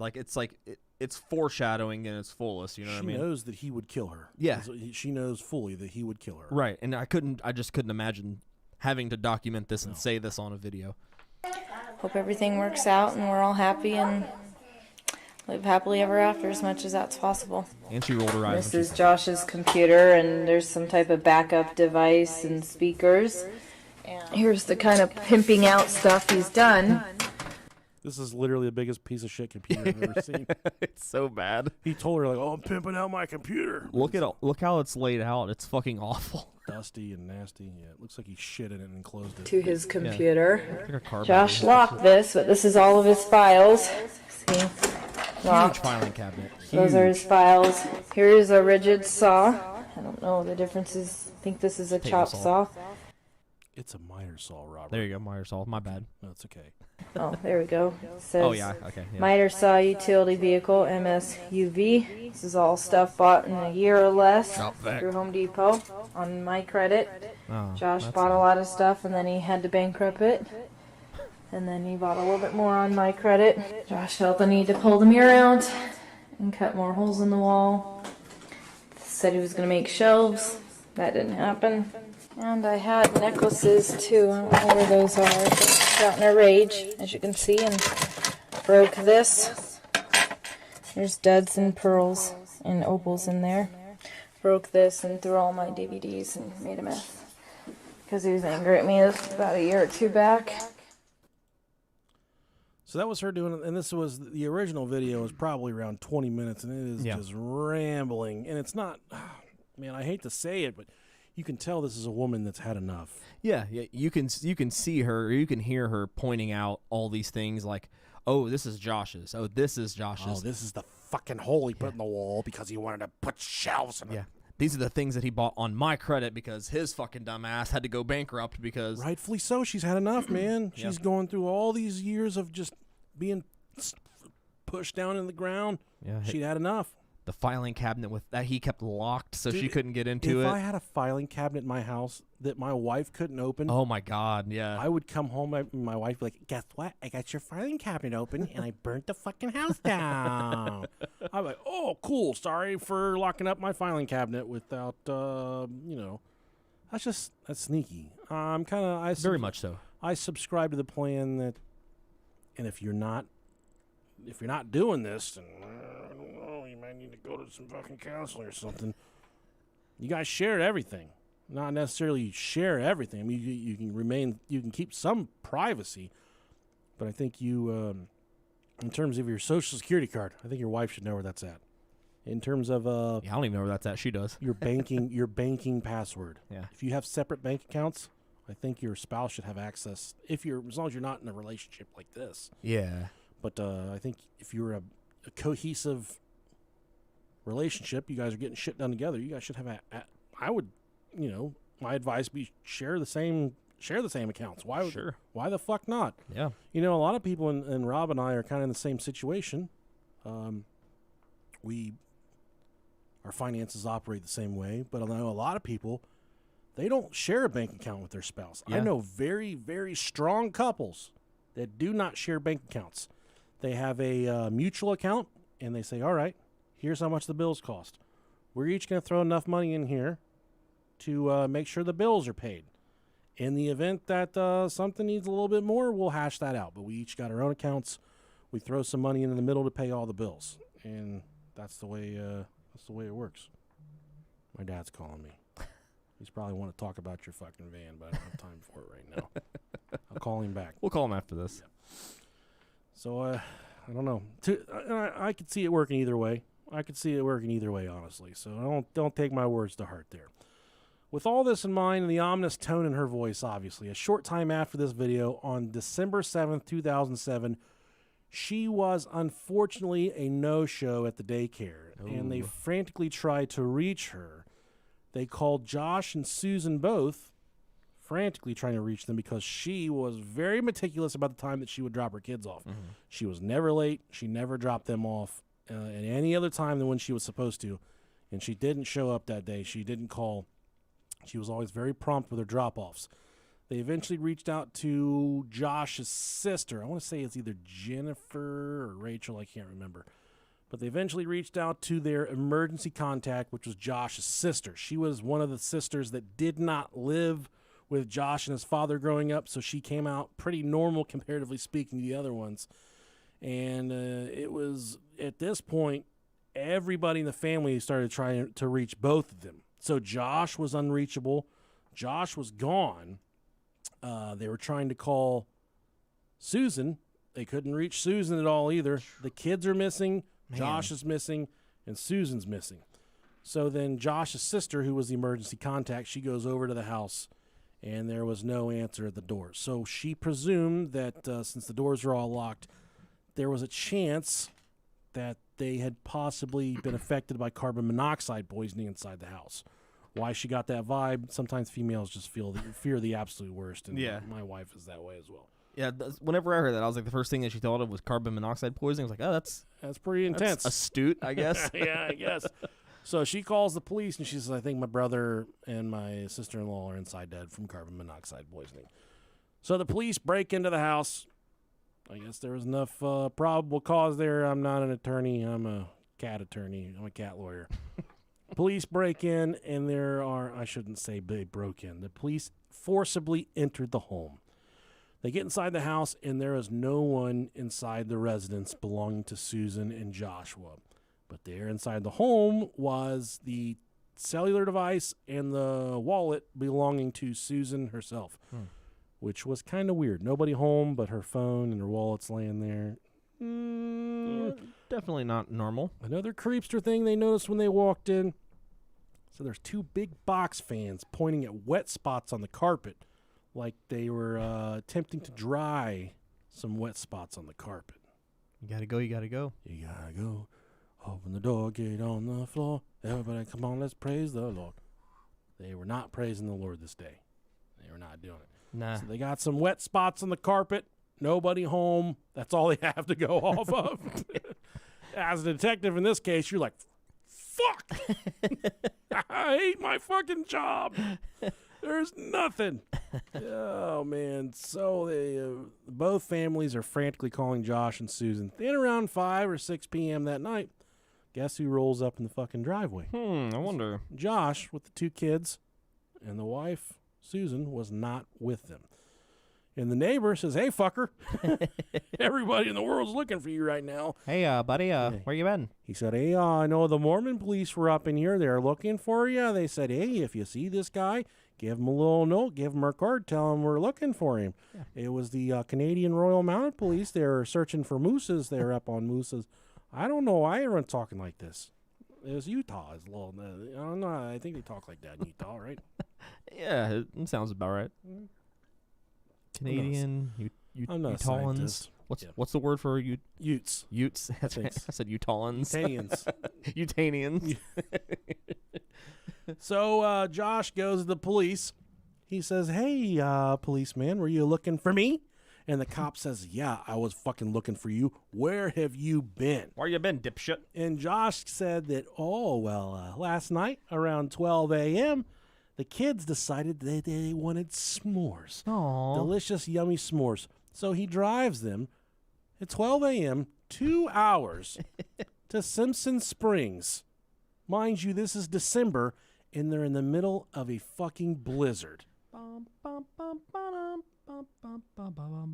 Yeah. And he drives them. He allegedly drives the kids. Kids at fucking midnight. I want some fucking s'mores. I'm tired, Dad. They said they wanted s'mores, so he drove them 2 hours away, and he even said to the police, the funniest part about all this, I get all the way there with these kids to make s'mores. I forgot the fucking chocolate. The cops are like, we don't think that's funny. He's laughing about it. They talk about how all of this is just a big misunderstanding, about how he claims that he lost track of time. The cops said, why in the fucking bloody fuck would you take your kids at 12 a.m., 2 hours away to a campsite to make s'mores? That would put you there at 2 a.m. Why are you making s'mores at 2 o'clock in the morning with your kids? And then you fucking forget one thing.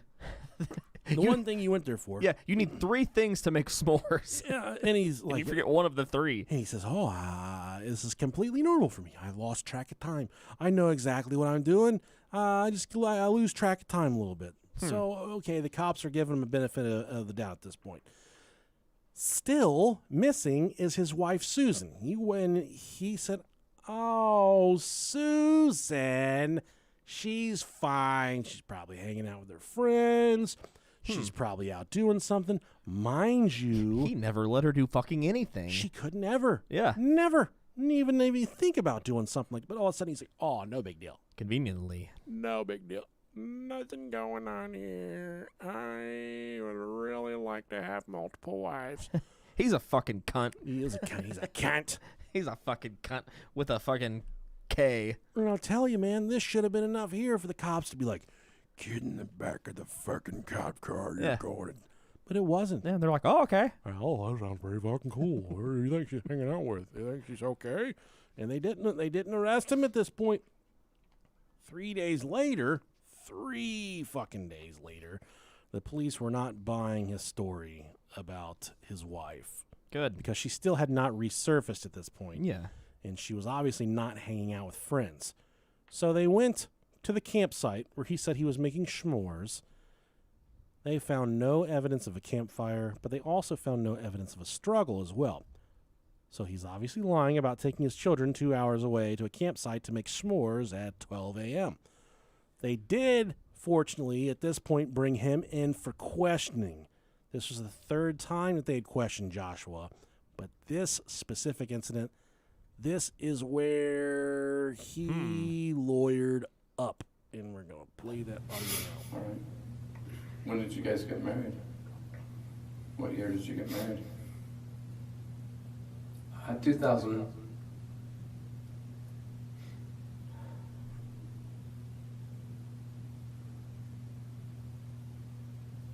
It's probably in a blank. I think it was 2000, but either that or it was 2001.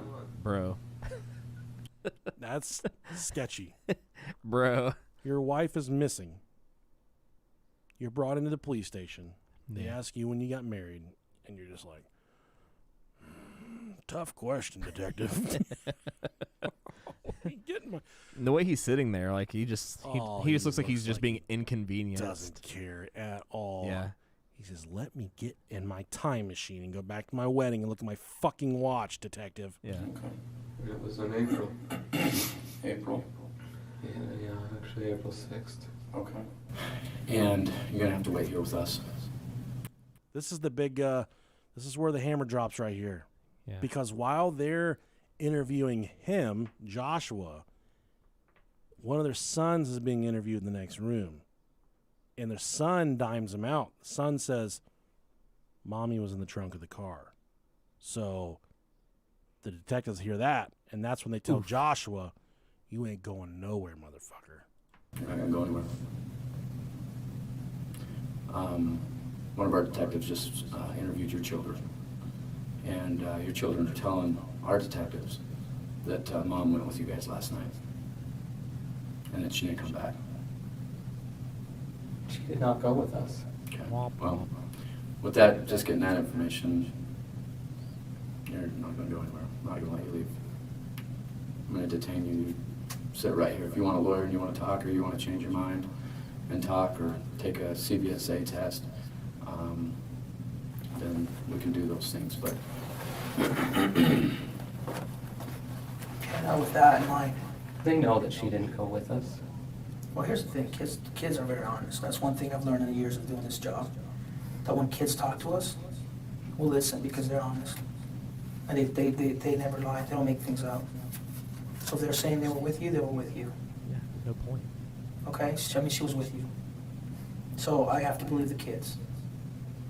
So now it's gonna be up to you if you wanna help us find her and help us get to the bottom of what really happened here. Give me a lawyer. He was named. And that's the thing is, kids really will. They'll tell the fucking truth. Oh yeah. In They this don't care. situation, no matter what. Yeah. When I was doing a little security gig back in the day, the owner would make a little side money doing bounty hunts. He would pick people up. They're out on bail. He would go pick them up.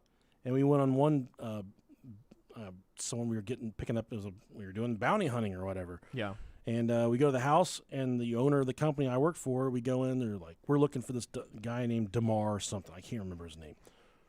But we go in, and the mom is there, and the owner I'm with is like, "Where's Damar at?" And she's like, "I haven't seen Damar." And it's, and there's a little boy walking around playing with a transformer, and the owner of the company squats down. He says, "Hey, buddy, how are you?" He said, "I'm okay." He said, "What are you playing with?" He's like, "A transformer." He says, "Oh, where's your daddy at?" He said, "He's up in the attic." I said, "Whoa, that's fucking gold right there, buddy. That's good shit." And sure as shit, man, he was up in the attic. He came right out. Man. All we had to threaten him with was a taser and a dog. We didn't have a dog. We had a taser, though. So. It was just you. He said you on a fucking leash. Just pissing everywhere. Yes, he said, "Damar, come down or I'm sitting in the dog." And he said, I ain't, I'm coming out, brah. There was no dog. What a shitty move. So we're sitting in the dog. It's the bounty hunter. Oh, man. Cool fucking story, right? Oh, yeah. The police couldn't do a lot after this, sadly enough. So, after everything you just heard, the police setting him down, the police talking to the children, and there is a video, the full interview with the little child. Mm-hmm. I watched that. Not worth playing on this show. Sad shit. The little boy says, "Mommy's with the crystals now." And the detectives are like, "What the fuck are you talking about?" And he said, "Mommy's with the crystals in the cave." That's ominous, bro. But it's so sad to listen to. I don't want to listen to it again.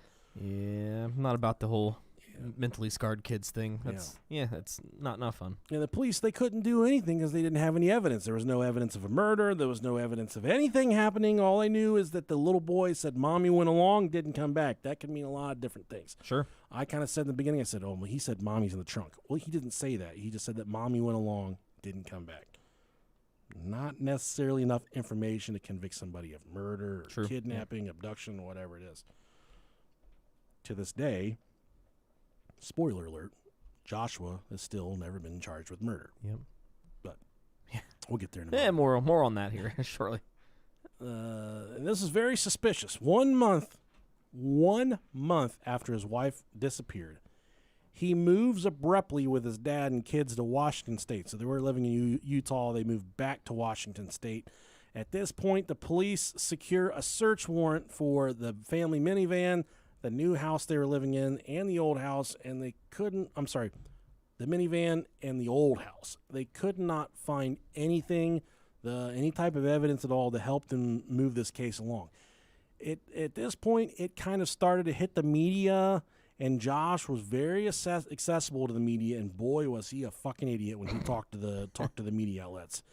He said that her mental health problems was what drove her away. He said that, so her parents, Josh would not let her go around her parents, but he told the media, he said her parents are so overbearing and so hateful and nasty that the only thing that she could do to escape this hell was to run away like this. But then they also started spinning the record like, oh, she's with another fucking man. So Josh and his dad, Steven, the weird dad that was showing off the porn, they're both in the media saying, oh, yeah, she's doing bad stuff.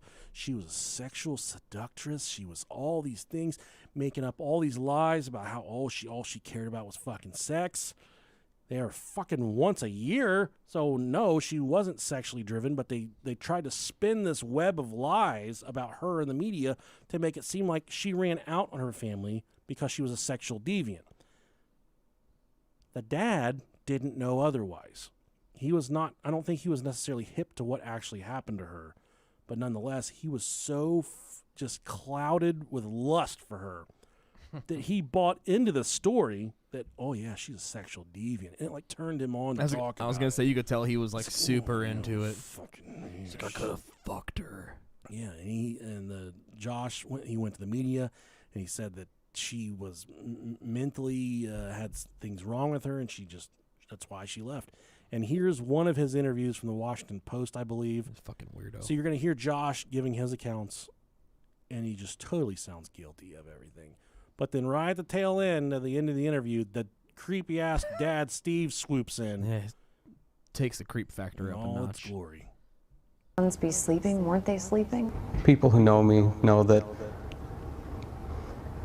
time is hard for me to keep track of. I tend to be spontaneous. I do things in the spur of the moment. while Josh and his father, Stephen Powell, have been making parts of Susan's old journals public, claiming it provides possible reasons for her disappearance. What do those journals tell you about Susan? Okay, these journals that they're making public are journals from when she was a kid. So the dad and Josh have released these journals from before she even met them, to try and make it look like she was a sexual deviant. Susan's life growing up. Susan was very emotionally abused as a child. Her mother has she has a very angry personality. Her father is very manipulative. Josh says he thinks Susan may still be alive and wonders if she left him and their 2 young children for another man, a claim police will not substantiate. Has she ever been unfaithful to you? Never that I know of.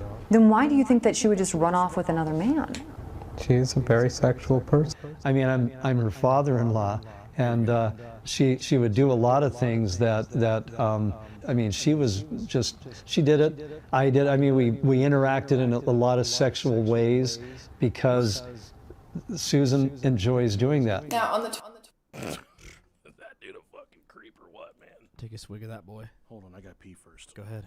I gotta go take a big old fat pee. I'll hang out with YouTube people. Fucking weird motherfucker, dude. That beer is so fucking good. Oh yeah, it is really good. Yeah. That's what we had when we went to go see Raw. Oh yeah, it was. It was, yep. So what's up, guys? How's it going? How's it going out there in YouTube land? It's your boy, Rob Dog, holding down the fort. My bladder's still full, holding on to it as long as I can. What trips me out the most? I don't like the fucking dad. He is a weird, creepy motherfucker. I feel like this dude...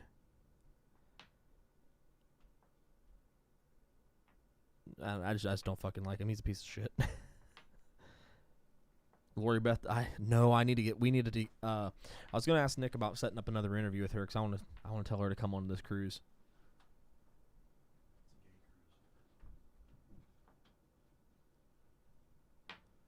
Steve is a weirdo. Yeah, Steve is Steve gets even weirder.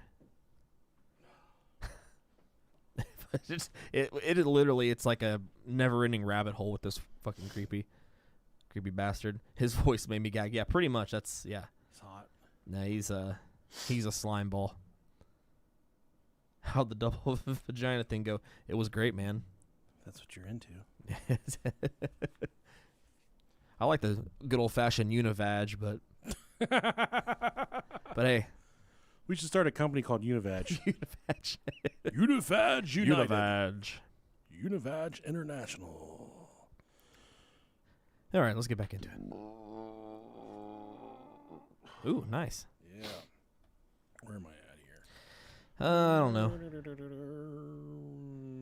We have the gift of replay, so you can go back and listen to your... We're good. I know where we're at. Okay. Okay, I'm back and better than ever. Yeah. All this time, and when he was, I guess when they were going to the media over all this stuff, you heard the dad, Steve, there at the tail end. Creepy fucking dude, right? Oh, yeah. The police search warrant was served on their new house that they moved to in Washington State. Yeah. This was on the 25th of August in 2011. And at the same time they were releasing, Josh and his dad were releasing pages from her childhood diary saying that she was a sexual deviant. Steve says that Susan was totally into her. So during the time whenever, you recall when they first got married and Josh and Susan really didn't have enough money to have their own place, they moved in with Creepy dad. Steve. Yeah. This creepy dad. There were infinite amounts of home video footage of Steve following her around. And this is candid stuff without her knowing. Yeah. Following her around, filming her getting into cars, fucking following her to work and walking to her car at work, filming her in the laundry room from outside the window. And he would, if he saw her show skin, like she would bend over to do the laundry and it would show the small of her back a little bit. He would zoom in. He'd be like, oh my God. So fucking gross. Oh my God. And then there's one video where she's getting in her car at work. She's leaving for work. And she gets in her car. She's a very modest Mormon. She wears a long skirt. And when she gets in, the skirt rides up a little bit, and it maybe shows about like 6 inches above her ankle. And she pulls the skirt down, and he goes, oh, my God. She did that for me. This dude hadn't had pussy since the Nixon administration. It was so fucking bad. It was the creepiest thing ever. Yeah, that's... Man. It was really weird. Fucking ankles. Oh, she did that for me. So and Steve was telling the media, so she was completely into me. She completely wanted all this shit. She wanted it, but she had no idea of and we're going to get to in just a minute. Susan had like a secret recording device. She takes him in the car, and he doesn't know that she's recording him. And she says, look, I don't like the advances you're making towards me. You're a fucking creep. This stuff is nasty. I'm your stepdaughter. I'm your daughter-in-law. Please stop. You know, whatever. My dad doesn't even kiss me like you kiss me. You're being weird. Yeah. It's just weird shit. So during the search warrant, they found 4 hard drives and 3 computers. All of these were completely loaded down with child pornography that belonged to Stephen. Womp, womp, womp. There was also the hours of home videos of Josh's dad watching Susan when they lived together. They found a very candid self-interview where Steve is seated on the bed and he's talking about fucking massaging her feet with his crotch and stuff. We'll play that in a second for you. He would oftentimes use mirrors to look in the bathroom whenever she was in the bathroom taking showers and stuff. He would steal her panties from the dirty laundry. And I would not want to, there's not a single pair of dirty panties in the entire world that I would want to smell. As women leave fucking shark stains just like we do. And it's not fair to assume that just because they have vaginas doesn't mean their pussies. Sorry. That is the weirdest thing to me. Yeah, it's weird. No, you just try to normalize it a little bit, right? You said, no, it is weird, man. No, it definitely is. It is the nastiest. Nasty shit, dude. Those are your juice catchers. That's your it's your strainer. Yeah, it's your strainer. It's your fucking it's your cheesecloth. It's your booger strainer. That's fucking gross. Your cheesecloth. That's the nastiest thing Tell I've me ever it's not a good analogy though. It separates the cheese from the whey. If you sell your cheesecloth on eBay, send us an email, BroHioPodcast@gmail.com. Oh, yeah. Hey, there's a market for that. He would also write love songs about her, even though she didn't like him. He thought that Susan was constantly hitting on him, and he was being very accusatory about that. But here's the video of the creepy-ass dad. Let's play that for you. Probably the most erotic experience I've had in my entire life. I just hate to say it, I mean... I fucking hate this guy. Look at him. He is a scumbag. I'm gonna throw him up on the on the YouTube. Oh my God! Look at him. He says, "I've never it's the most erotic experience I've ever had in my life. I've never been so fucking turned on in my life." You guys can hear the YouTube stream and see this guy right now if you want. I've had in my entire life. I just hate to say it. I mean, of course, because I haven't had that many experiences, but there's one thing I love about this here in a second. Susan has been feeling ill. She had a cold, and I offered to rub her feet, to rub her toes, to give her some stimulation. That went on. Probably. What a fucking weirdo, dude! Dude, this keeps fucking going. He is such a creep, man. Yes, it's so fucking creepy. He says she had a cold, so I wanted to stimulate her. God, I hate this guy. No woman in the history of the world has ever wanted to be fucked or been stimulated while she has a cold. I promise you, Steven. Especially when her fucking feet rubbed by her father-in-law.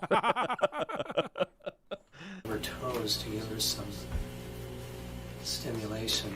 That went on. I probably rubbed her feet, her toes, her beautiful feet. She has such pretty feet. Of course, everything about her is pretty beautiful. He's so obsessed. And I know she felt it. I mean, I know she couldn't have missed it. She's not naive either, I know, from what I've read in her journals. That girl is not naive. When I started massaging her legs, I would have loved to go all the way up her legs, but I did do her calves. She's had the young buck. Because her... Now she needs the old bull. The old bull. The old bull. Her feet were resting in my crotch, so... He called it a crotch. I had her feet on my crotch. Oh, what a nasty word. I think the part that I was talking about is coming up. He said, I had her feet on my crotch. She was towing my grundle. She was jerking me off with her piggly wigglies. I said, this little piggy wants some roast beef. Because her feet were resting in my crotch, so I sort of rubbed her calves. She didn't seem to mind at all having me that close. I mean, I was close. I was touching her with my crotch. And I love that. There you go, look. That's what I'm saying. And then it fucking cuts, and he's in a fucking wife beater. Yeah, he wasn't like a dress shirt, and then it cuts forward a few seconds, and he's fucking sitting there in a wife beater. A black wife beater. He's slowly disrobing. He's on his way to a Korn concert. He's wearing a black wife beater. He has a kilt. He said, I was at the Korn concert, and I got kicked in the crotch. Oh, my gosh. I got kicked in my crotch. I mean, I was close. I was touching her with my crotch. And I love that woman. She is so beautiful. Can't even get enough of her. Can't get enough of looking at her. She's so pretty. So weird. And he is getting so much sexual satisfaction just talking about this and like reliving this moment that may or may not have happened. I don't know. Yeah, here's the fucking wife beater. Look at them fucking guns, dude. Looks like a deflated fire hose, his arms do.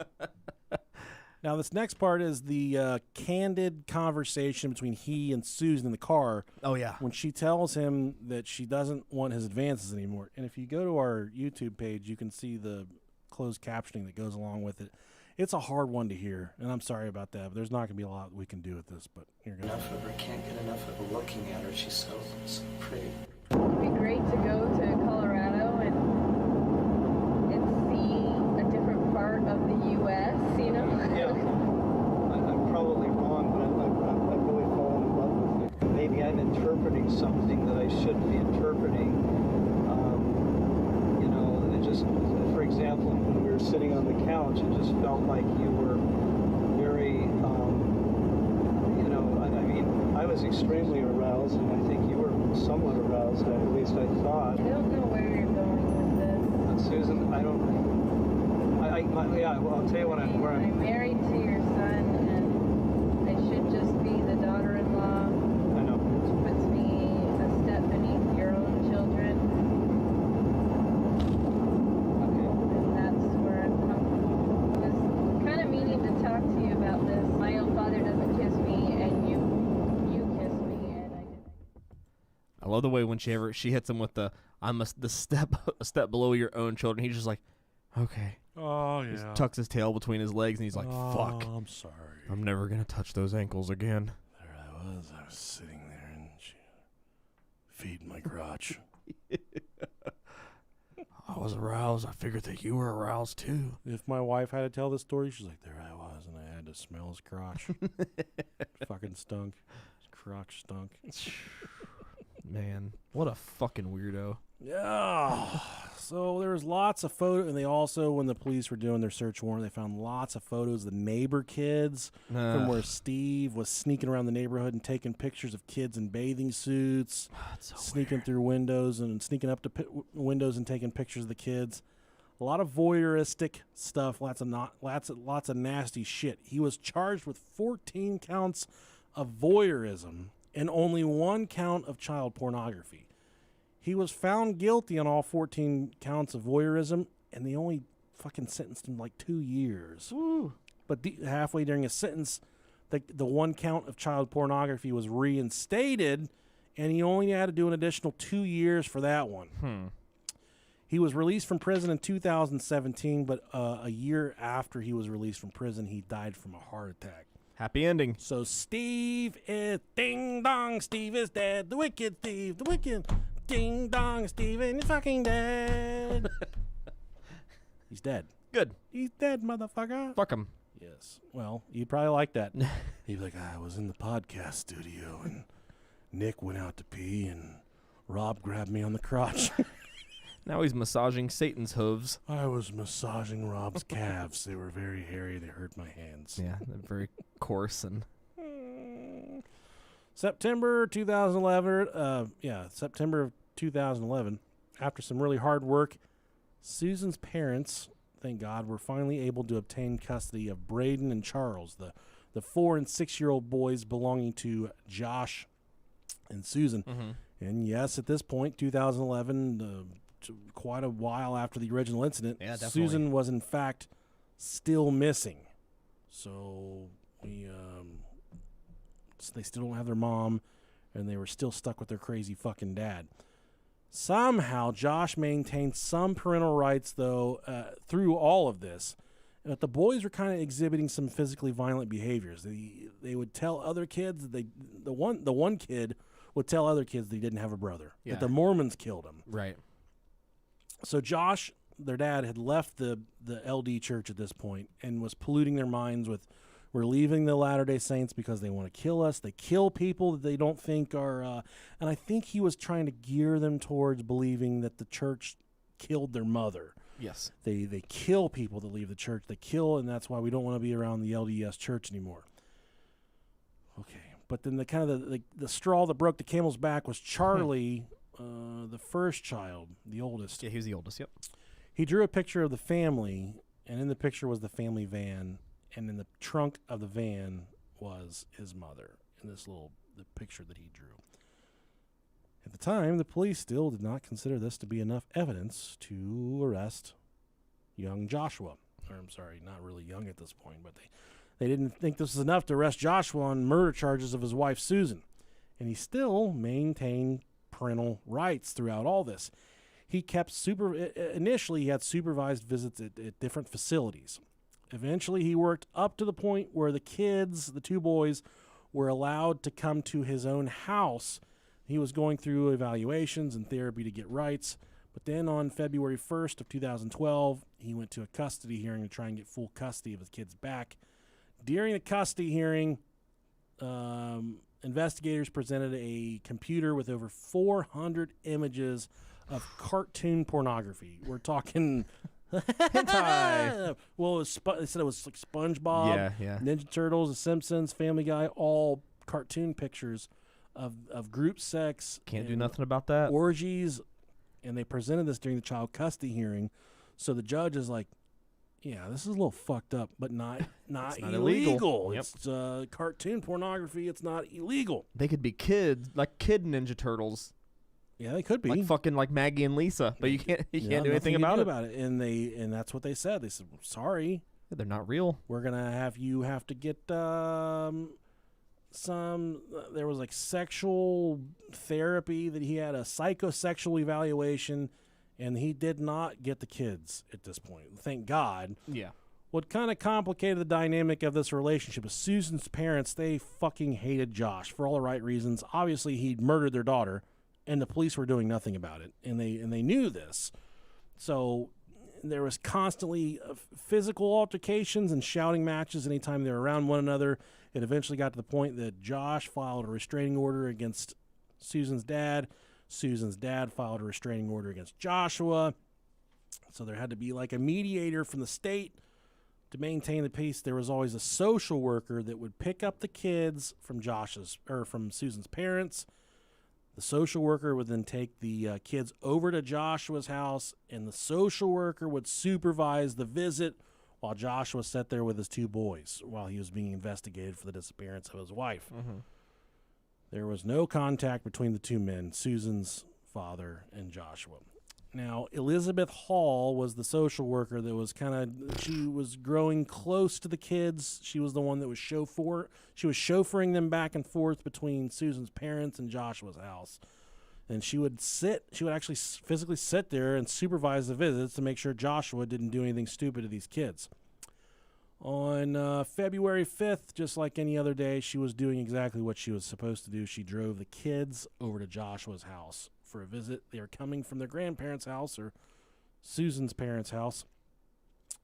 This was just 4 days after the February 1st court ruling, where the court said, you got all this weird cartoon pornography on your computer, you are not getting these boys back. So she knew that this could possibly be a very volatile visit, that there might be a little extracurricular suspected on this one.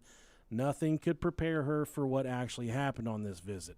A few days before this specific visit, Josh withdrew $7,000 from the bank. He bought a bunch of fuel, thousands of dollars worth of fuel, and he bought a bunch of gas cans. He went home that same day. He donated all of the kids' toys to various thrift stores throughout the area. He also went ahead and emailed his attorney and his family, and he told them all goodbye, and he made sure to tell them all that he could not live without his kids and that he was sorry. So for this visit, the social worker pulls up with the kids. She pulls up in the driveway, and before she can barely even put the car in park, the kids jump out of the car and run up to the front door. Elizabeth is right behind them, but as soon as the kids make it to the front door, Joshua opens the front door, smirks at the social worker, Elizabeth, slams the door in her face, and locks it. So she starts running around the house and beating on the door because he's not supposed to be with these kids by himself. This is her fucking job on the line. Yeah, She's exactly. completely failed at doing her job. Yeah. And if she was sitting here right now in front of me, I would say, darling, I'm sorry you went through that, but you fucked up. You did not do a good job at doing your job. So I don't know if she got fired or not after this. So once the kids are inside, they're locked inside with the dad, she hears screaming from inside the home. Never good. But she also smells a strong odor of gas coming from the home. The screaming that she heard inside was actually Joshua, the father. He had a hatchet, and he was attacking both of his kids and striking them in the face with the hatchet in an attempt to kill them. The children did not die from the hatchet wounds to their face. She goes on to call the police, and you're going to hear the most fucking ignorant 911 dispatcher This this is so painful. So yeah, it's to completely lock you in the moment bad. here, It's bad. she's there. The kids run inside. Joshua slams the door. So she's running around the outside of the house. She hears the fucking kids inside screaming. She smells gas. This is, for all intents and purposes, this is a emergency of all emergencies, okay? The police are needed there right away. So she calls the police, the 911 dispatcher. He says, who the fuck are you? She says, I'm the supervisor supervising the visits. He's like, wait a second. How are you supposed to be supervising yourself? And this dispatcher is such a nonchalant asshole about the situation. If he would have just gotten his head out of his ass, these two poor souls might have received a different outcome. But yeah, I don't know what this guy's deal was. Here's the 911 call. Hey, I'm on a supervised visitation for a court-ordered visit, and something really weird has happened. The kids went into the house, and the parent, the biological parent, whose name is Josh Powell, will not let me in the door. What should I do? What's the address? It's 8119, and I think it's 89. I don't know what the address is. Okay, that's pretty important for me to know. Such a dick. Oh my God. I want this dude to die. Yeah. I don't ever say that about people, but I want this dude to die. Yeah, it's like he does not fucking care. Yeah. Like he's just checked out. Just a minute. Let me get in my car and see if I can find it. Nothing like this has ever happened before at these visitations, so I'm really shocked. And I could hear one of the kids crying, but he still wouldn't let me in. Okay, it is, but I think I need help right away. He's on a very short lease with CSHS, and CPS has been involved. And this is the craziest thing. He looked right at me and closed the door. Are you there? Yes, ma'am. I'm just waiting to know where you are. Okay. It's 8119. Whose house Got is the it? kids in the house, and he won't let me in. It's a supervised visit. I understand. Whose house is it? Josh Powell. Okay, so you don't live there, right? No, I don't. No, I'm contracted to the state Get the fucking address, my guy. All this time, he's asking these stupid fucking questions that don't matter. Get the address first so you can dispatch the fucking police there. What's the address? Are there any weapons involved? Is anybody hurt? Ask the pertinent questions. Yes. Don't. Oh, my God. To provide supervised visitation. I see. Okay. And who is there to exercise their visitation? I am. And the visit is with Josh Powell. And who And he is the husband that I supervise. So you supervise and you're doing the visit? Yeah, you I supervise yourself? I supervise myself. I'm the supervisor here. Wait a minute. If it's a supervised visit, you can't supervise yourself. This seems like a fake. This seems like a fake 911 call. Yes, it does. It seems like he's trolling. This is a real 911 call from the actual day. If you're the I visitor. do supervise myself. I'm the supervisor for the supervised visit. Okay, well, aren't you the one making the visit, or is there another I'm the parent one. that you're supervising? No, I'm the one that supervises. I pick up the kids as their grandparent. Yes. And then who visits with the children? Josh Powell. All right, we'll have somebody look for you there. Okay, how long will it be? I don't know, ma'am. They have to respond to emergency, life-threatening situations first. The first available deputy. Well, this could be life-threatening. He went to court on Wednesday, and he didn't get his kids back. And this is really, I'm afraid for their lives. Okay, has he threatened the lives of the children previously? I have no idea. All right, we'll have the first available deputy contact you. So she gets. And all this time, these fucking kids are in the background crying, hatchets hanging out of their fucking faces. And this guy still hasn't even got the fucking address. Yeah, and as soon as they got off the phone from that call, the home exploded. Yeah. And the home blew up into flames, exploded, killing everybody inside of it. Mm-hmm. Killing the two kids. Two kids and himself. Charlie and Braden and himself. And this was the second 911 call. Hello? Hi, ma'am. Were you calling about the fire in the 8200 block of Yes, 188 he St. exploded Courtney? the house. Ma'am, do you know do you know the exact address of the house, or are you Yes, it's 8119 189th Street, Court East, 2 hours. Okay, stand line. Do you know if anyone's in the house? Yes, there was a man and two children. I just dropped off the children, and he wouldn't let me in the door. Okay, stand line for the fire department. Okay, I'm going to get them on the line. Do not hang up. Hold on. Do you know the exact address? Yeah, it's the house on 89th Street that's fucking exploded. Yeah. It kind of. You know it's on 89th Street. Look for the flames and smoke. It progresses from there, and they just keep on asking her stupid questions. Of the house that is on fire. Okay, what is that exact address? I dropped it, sorry. But they're not here yet. It's 8119. There. What? We have an engine there. And people are saying there's not somebody here, but I was just there, and there is somebody here. There's two little boys in the house. There's just a lot of confusion on both ends at this point. It's not even really worth listening to. But Yeah, it seems like nobody knows what the fuck's going on. And the sad part was, during the autopsy of the two little boys, they found out that the hatchet wounds to their faces is not what killed them. What killed them was smoke inhalation from the explosion inside the home. So the explosion itself didn't kill them. The hatchets didn't kill them. They were alive when the house exploded, and inhaling the smoke killed them. Had to lay there with the hatchet wounds. And suffering. They had to run up to that house, so happy to see their dad. So happy to see a familiar face after all the uncertainty in their life. And, they even said that they were super happy to see their dad that day. Yeah. And granted, their dad killed their mother, and this is probably one of the last times that they would, in fact, see their dad. But they were happy to see him. And what was right in their soul was right in their soul. Doesn't matter what else was going on in the world. They knew they wanted to see their daddy. And that day, he fucking tortured them, took their lives away from them, cut them down at such a young age, man. This coward got the opportunity to so sad take his own life, and that's exactly what it did. Good thing he is fucking dead. Yeah, definitely good thing he's dead, yeah. It come to some little news snippets that popped up after all this. They never found Susan's remains ever. To this day, they still haven't located Susan's remains. This was obviously the news that the family needed for closure. Sadly enough, they said that this was kind of the closure for Susan, that she was indeed murdered by her husband. I hate that the kids left as well.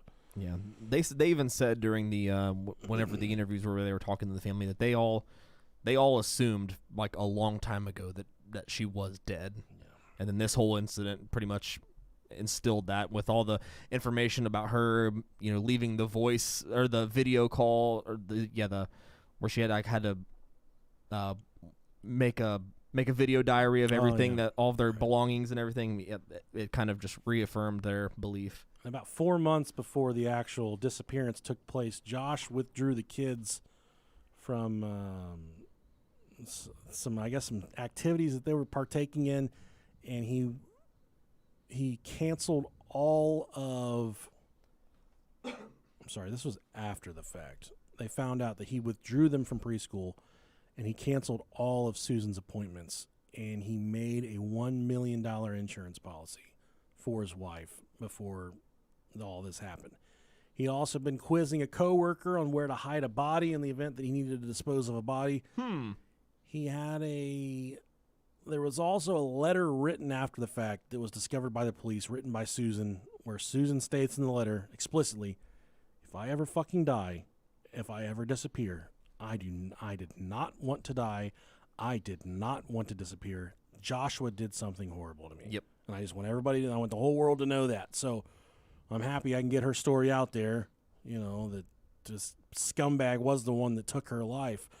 And also they found out that Michael, which was Joshua's brother, was named as the main beneficiary of Josh's insurance. Michael got rid of his car just a few short days after the disappearance of Susan. He put it in an abandoned junkyard somewhere in Utah. And not long after all this happened, Michael actually killed himself as well. Susan's parents filed suit against the state of Washington for the gross neglect of their duties that were carried out in regards to the safety of the children.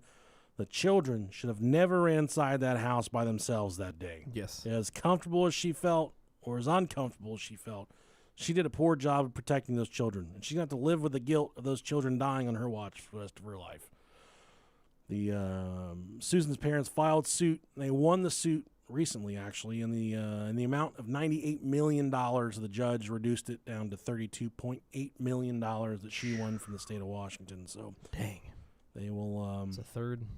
Undoubtedly be set up financially for the rest of their lives. Man. Unfortunately, there's no grandkids. There's probably other grandkids, but yeah, I mean, it's like 32 million. I mean, it's not worth what they lost. Yeah, not at all. Exactly. It's rough. It's a sad ending. There's no closure besides all the shitty people are dead. It's all uncertainty and kind of. You're right. All the shitty people died, but then you had a lot of beautiful souls that passed in this one as well. So it's just a sad story all the way around. And we touched on it before. If you're a victim of domestic violence, get help. Call the fucking police right now. Tell them what's happening to you. Even if you have to, it's going to be sacrifices you feel like at first, but get yourself the help you need. If you, I said what I said. Yeah. Got to get the help. Well, thank you guys for joining us in this episode. This one, 2 hours. Look at that, Rob. When's the last time we did a 2-hour episode? Oh, it's been a minute. Open the door, get on the floor. Come on, everybody, let's praise the Lord. That's the Mormon birthday party we're at right now. That's the songs we're singing and the booty clapping. She put her feet right on my crotch. Right on my crotch. I put my wife's feet on my crotch when I'm done here. I was rubbing her calves. I forget the name. I was so aroused. Gold dust. I know she was aroused too. All right, we're going to hop over to the Zoom call real quick on Patreon. Hey, and if you're on YouTube and if you are a listener, definitely hop on there. If you're a patron, I should say. Hop on there. We'll be there. Come see our faces. Let's see your faces. It's going to be a good time. Bring your black wife beaters and your kilts. Oh, yeah. Falling away from me. Oh, yeah. It's falling away from me. All right, boob tube. Old booby tubey. Yeah. Somebody. Someone. The song's a banger.